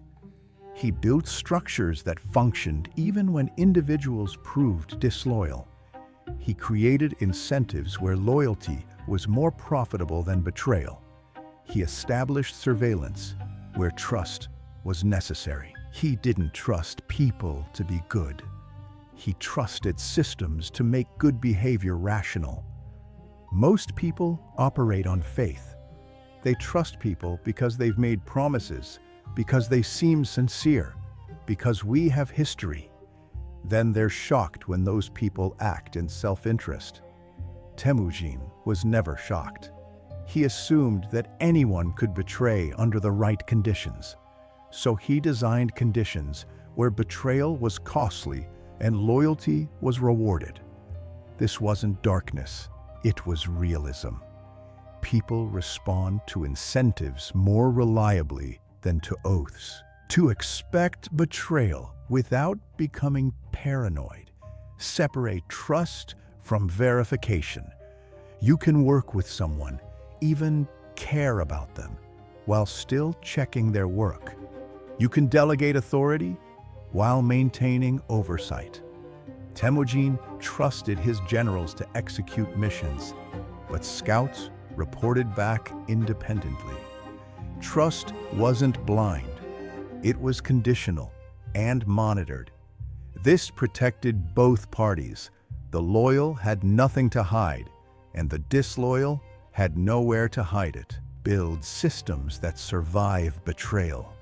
Don't create single points of failure where one person's disloyalty can destroy everything.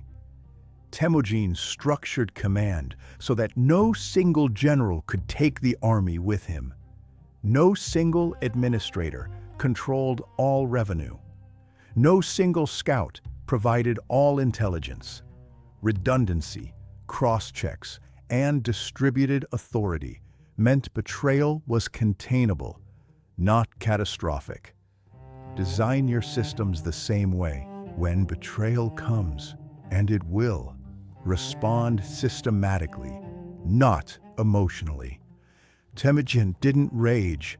He removed the traitor and adjusted the system to prevent the next one. Ask, what conditions allowed this betrayal? What incentive was misaligned? What oversight was missing? Fix the structure, not just the individual. Betrayal is information about your system's weaknesses. Use it. Expect betrayal. Plan for it. Build systems that make loyalty rational and betrayal unprofitable. That's not cynicism.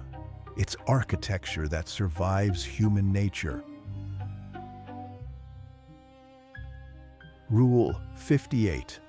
Let hardship raise your standards. Temüjin learned discipline in the winter when food was scarce and shelter inadequate. He learned precision when a poorly shot arrow meant starvation. He learned speed when slowness meant death. Hardship didn't break him, it calibrated him. It raised his standards for himself and everyone around him. Comfort allows mediocrity. Hardship demands excellence. He carried those elevated standards into prosperity, which is why his empire didn't soften when resources became abundant. Most people let comfort lower their standards. When things get easier, they slack. When resources increase, discipline decreases. They earned their success through rigor, then lose it through relaxation. Temüjin did the opposite. He let hardship set the bar, then maintained that bar, even when he no longer had to. The discipline learned in scarcity became the discipline that managed abundance. To let hardship raise your standards, first recognize it as a teacher, not a punishment. When you're forced to be resourceful, when money is tight, time is limited, energy is scarce, you learn what actually matters. You cut waste, you optimize, you focus. These aren't temporary survival tactics. They're permanent operating principles. Most people abandon them the moment pressure releases. Don't. The clarity hardship forces is more valuable than the comfort success provides. Document the standards hardship teaches you. When you're in the difficult season, write down what you're learning. I can function on less sleep than I thought. I don't need most of what I own. I can solve problems with minimal resources. I can endure more discomfort than I believed. These observations are calibration data. They show you your actual capabilities versus your comfortable assumptions. Keep this list. When ease returns, these are your new minimums, not your maximums. Artificially maintain some hardship even in abundance. Temüjin continued to ride long distances, sleep in tents, endure discomfort even when palaces were available. Not out of masochism, but to keep his edge. You should do the same. Fast occasionally, even when food is plentiful. Train hard, even when you're not preparing for anything. Challenge yourself, even when no one is forcing you. Voluntary hardship maintains the standards that involuntary hardship created. Let difficulty raise your bar. Then refuse to lower it when difficulty passes. That's how you stay sharp in soft times. Rule 59. Fear only your own weakness. Be feared by your bad habits, not people. Temüjin faced terrifying enemies, larger armies, fortified cities, warriors with superior equipment. But his deepest fear was internal, that he would soften, hesitate, compromise his principles, or let comfort erode his edge. He feared his own potential weakness more than any external threat. This inverted fear kept him vigilant. External enemies could be defeated. Internal decay was the only thing that could destroy what he'd built from within. Most people fear the wrong things. They fear criticism, rejection, failure, other people's power. These are external and often uncontrollable. Meanwhile, they tolerate their own procrastination, dishonesty, laziness, and self-deception without fear. They're terrified of opponents, while their own habits are quietly dismantling their potential. Temüjin recognized that the most dangerous enemy is the one you share a body with. To fear your own weakness, identify the habits that are slowly destroying you. Not the dramatic failures, but the quiet erosions. The discipline you skip because just this once. The truth you don't tell because it's uncomfortable. The standard you lower because no one is watching. These are your real enemies. They are subtle, patient, and far more dangerous than any competitor. They wait for you to stop watching, and then they take territory. Be ruthlessly honest about where you're weak. Can you be bought? Can you be flattered into stupidity? Can you be distracted from your mission? Can you be made to quit when things get hard? Temüjin knew his vulnerabilities, his rage, his desire for revenge, his emotional attachments. He didn't pretend they didn't exist. He managed them like he managed hostile tribes. You must do the same. Name your weaknesses. Watch them. Contain them. Then treat your bad habits with the severity they deserve. Temüjin eliminated threats to his empire decisively. Apply the same ruthlessness to habits that threaten your potential. If procrastination is stealing your future, wage war on it. If comfort-seeking is making you soft, eliminate the comfort. If dishonesty is corroding your integrity, cut it out completely. Be more afraid of who you're becoming than of what others might do to you. External enemies can wound you. Your own weakness can destroy you. Choose your fear wisely. Rule 60. Treat time like territory. Defend your hours. Temüjin defended his empire's borders with the same ferocity he used to capture them. He knew that territory undefended would be taken. So he posted guards, built outposts, responded instantly to incursions. He treated time the same way. Every hour was territory. Every commitment was a border. He defended his time against invaders, pointless meetings, other people's emergencies, distractions disguised as opportunities. Time lost could never be recaptured, making it more valuable than any physical territory. Most people treat their time as if it's infinite and free. They give it away to anyone who asks. They let interruptions invade without resistance.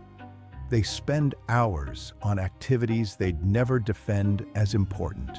Then they wonder why they never build anything lasting. Temüjin would look at the average person's calendar and see an empire with no borders, overrun by barbarians. To treat time like territory, first map your empire. How many hours do you actually have? Subtract sleep, essential maintenance, and non-negotiable obligations. What remains is your buildable territory. For most people, it's 30 to 50 hours per week. This is all you have to build your empire. Every hour given away is land lost. Every interruption is an invasion. Start seeing it this way, and you'll start defending it. Establish borders and defend them. Set hours when you're unavailable. Create barriers to interrupt you. Say no to requests that don't serve your mission. Temüjin didn't respond to every border skirmish, only legitimate threats. You don't need to respond to every email, every meeting request, every quick question. Most are noise, not signal. Defend your prime hours, your most focused, most energetic time, like they're the capital city. Let nothing invade them. Audit your time like Temüjin audited his armies. Where did your hours go this week? How much was building versus maintaining versus wasting? If someone asked you to justify every hour as essential to your mission, could you? Most people couldn't account for 20+ hours per week. That's not rest. It's occupied territory you don't even realize you've lost. Track your time ruthlessly for 1 week. Face the reality of how much you're giving away. Then, take it back. Time is the only resource you cannot replenish. Treat it like the empire it is. Defend every hour as if your legacy depends on it. Because it does. Rule 61. Practice silence. Secrets compound. Temüjin spoke less than his position allowed. He shared his full strategy with almost no one. Even his closest generals often operated with partial information, knowing their piece but not the whole. This wasn't paranoia. It was power. Information shared is power distributed. Secrets kept are advantages preserved. When his enemies tried to predict his moves, they had no pattern to study because he hadn't broadcast his thinking. Silence was both protection and weapon. Most people cannot hold silence. They overshare their plans, seeking validation before execution. They reveal their strategies, hoping for approval. They broadcast their advantages, destroying the asymmetry that made them valuable. Then they wonder why competitors copy them, why critics undermine them, why opportunities vanish. Temüjin understood, the less you say, the less can be used against you. To practice silence, delay sharing until after execution. Don't announce the business you're starting. Build it, then launch. Don't reveal the skill you're developing. Master it, then demonstrate. Don't broadcast the move you're planning. Make it, then let results speak. Premature sharing invites interference, doubt, and competition. Silence until completion protects your work while it's vulnerable. Guard your advantages. If you've found a strategy that works, a source that delivers, a method that produces, keep it. Temüjin didn't share the tactics that gave him edge. He used them until they were obsolete, then moved to new ones while competitors were still learning the old. In a world where everyone broadcasts everything, competitive advantage goes to those who know when to stay quiet. Silence compounds like interest. Every secret kept is information asymmetry preserved. Over time, this asymmetry accumulates into power. You see what others don't. You know what others haven't learned. You can act while others are still guessing. Temüjin's empire grew partly because he moved in ways his enemies couldn't predict, using information they didn't have, operating from strategies they couldn't see. Practice silence.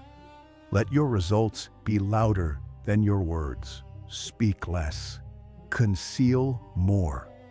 Compound your advantages in the quiet until the moment to strike. That's when silence becomes thunder. Rule 62. Protect your word. Reputation is currency. Temüjin's word was ironclad. When he made a promise, it was kept. When he swore an oath, he honored it, even at great cost. When he offered terms, they were delivered exactly as stated. This reliability became legendary. Enemies who surrendered on his terms knew they'd receive what was promised. Allies who rode with him knew he'd share spoils fairly.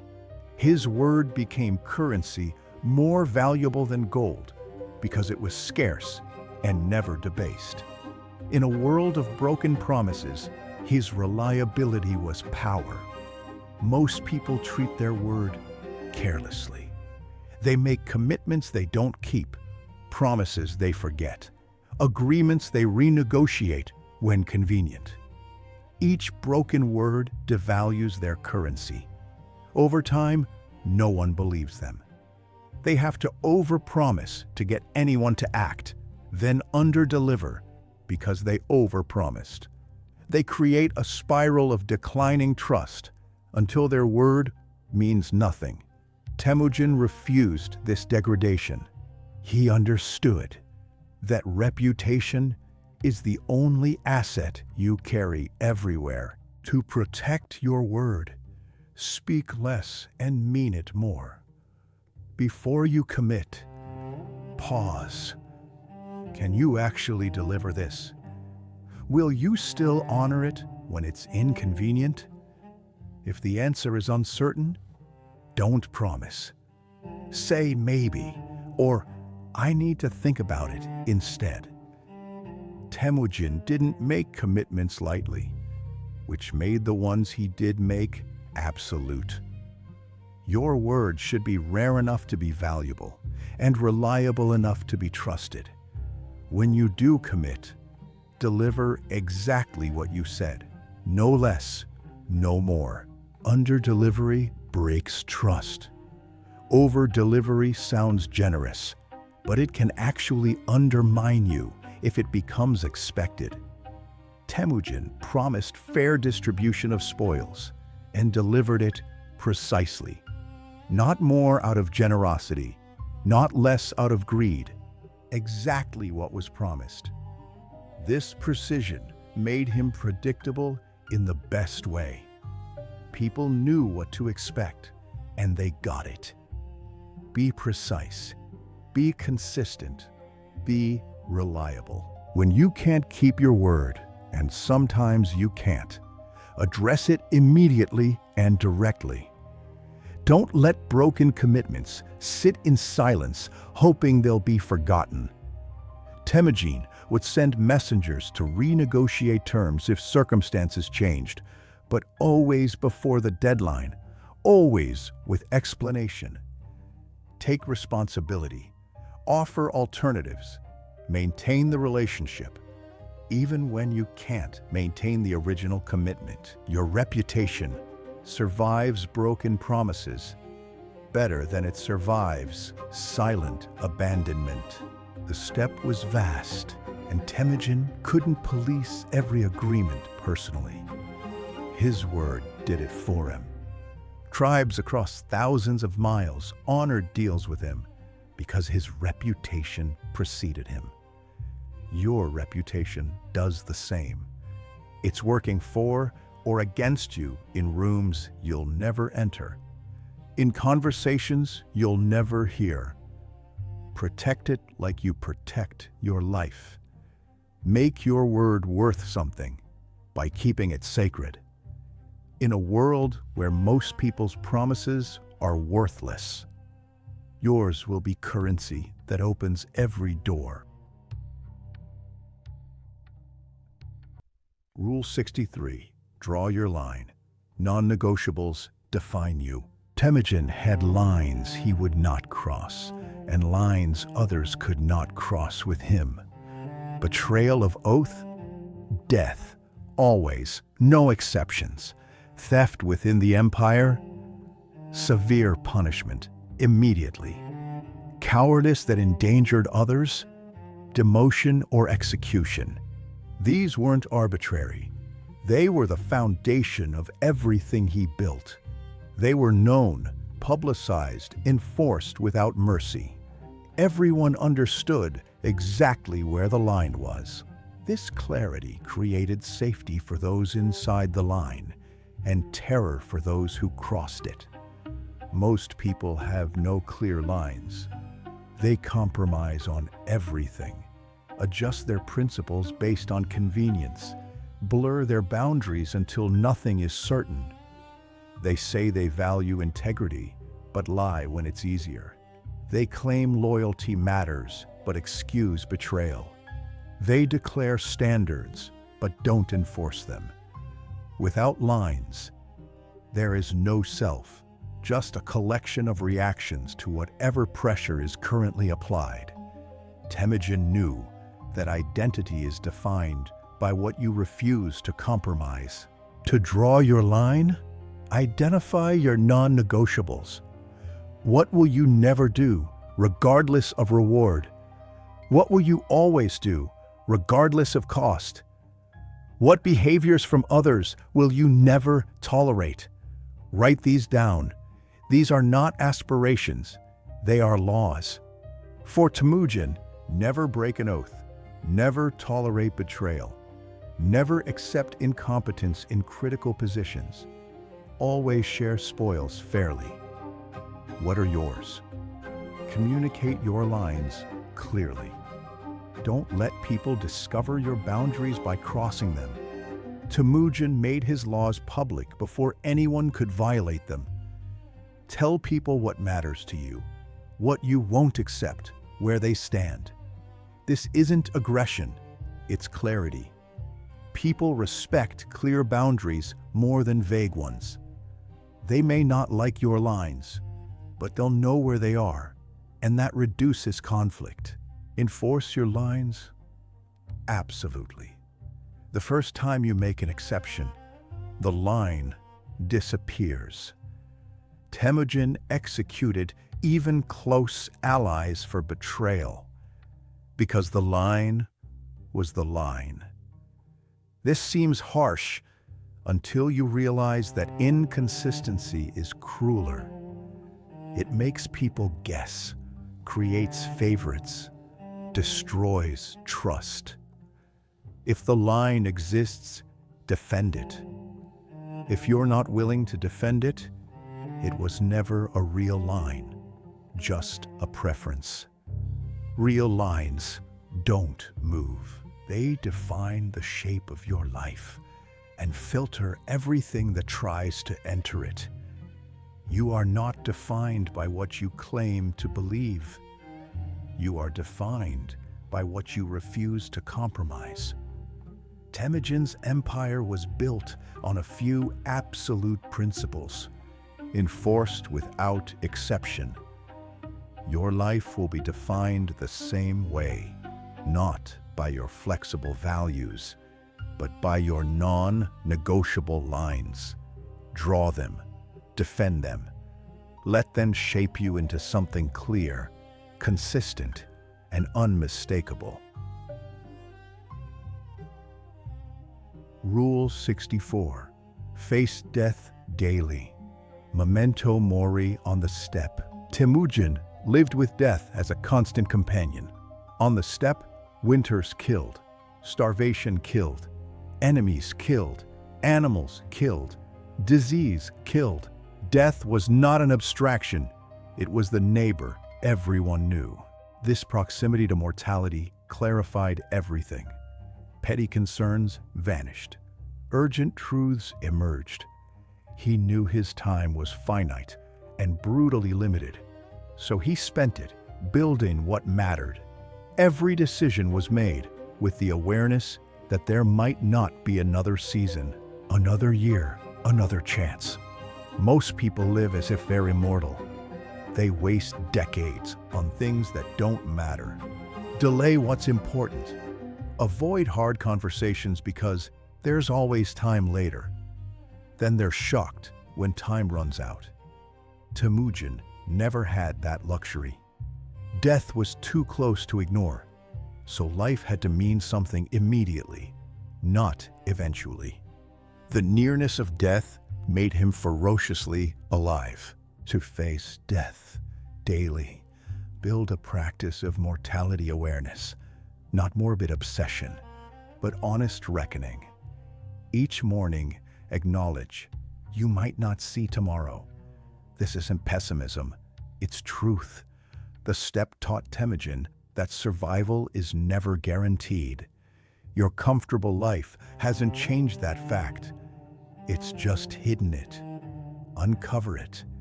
Let it clarify what matters. Ask the mortal question.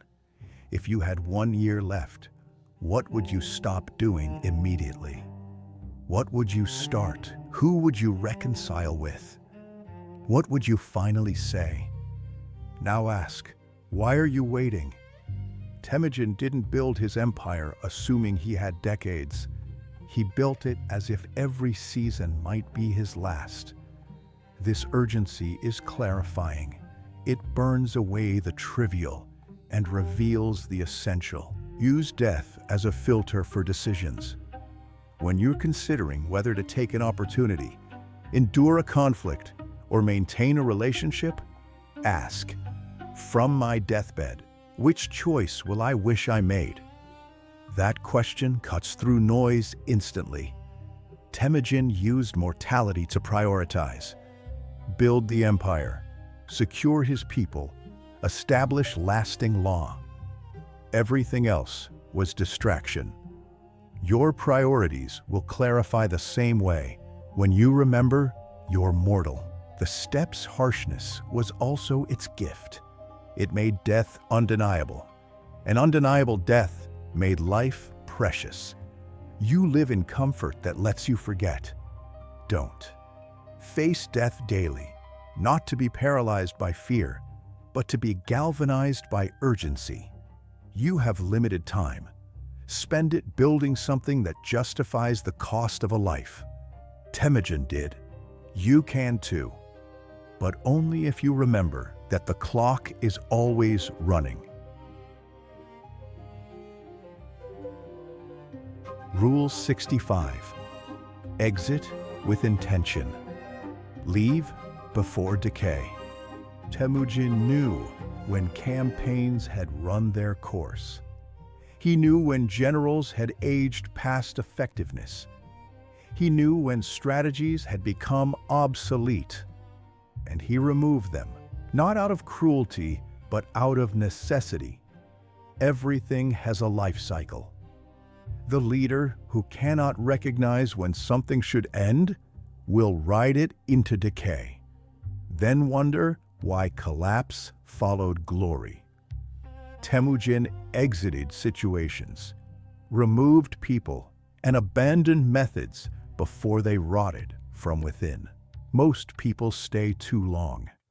They remain in relationships that died years ago. They cling to careers past their expiration date. They continue strategies that worked once but fail now. They fear the discomfort of ending, so they endure the slow poison of decline. Temüjin understood that holding on too long doesn't preserve what was good. It corrupts it. Better to exit with strength than be dragged out by weakness. To exit with intention. Learn to recognize decay before it's catastrophic. What worked last year but struggles now? What relationship drains more than it gives? What commitment no longer serves your mission? These are candidates for ending. Don't wait until collapse forces your hand. Exit while you still have dignity, strength, and options. Temüjin rotated generals before they became liabilities, not after they'd cost him battles. Plan your exits in advance. For every major commitment, know your exit conditions before you enter. What would make you leave this job, end this partnership, close this project? Having predetermined exits prevents the sunk cost fallacy, the belief that because you've invested time, you must continue. Temüjin would abandon sieges that cost too much relative to value gained. He didn't mourn the invested effort. He preserved the army for better targets. Exit cleanly. No drama, no burning bridges, no vindictive final acts. Temüjin removed people from positions without humiliating them when possible. He ended campaigns without blaming subordinates for strategic decisions. Clean exits preserve your reputation and keep options open. Messy ones create enemies and close doors. When it's time to go, Go with respect for what was, clarity about why it's ending, and focus on what's next. Everything ends. Relationships, projects, phases of life, even empires. The question is whether you'll end them intentionally or let them decay until ending is forced on you. Temüjin shows intention. Exit before decay. Leave while there's still respect. Close chapters before they rot. That's not quitting. It's wisdom recognizing that continuation past the natural end is just slow destruction with extra steps. Rule 66. Leave a simple law.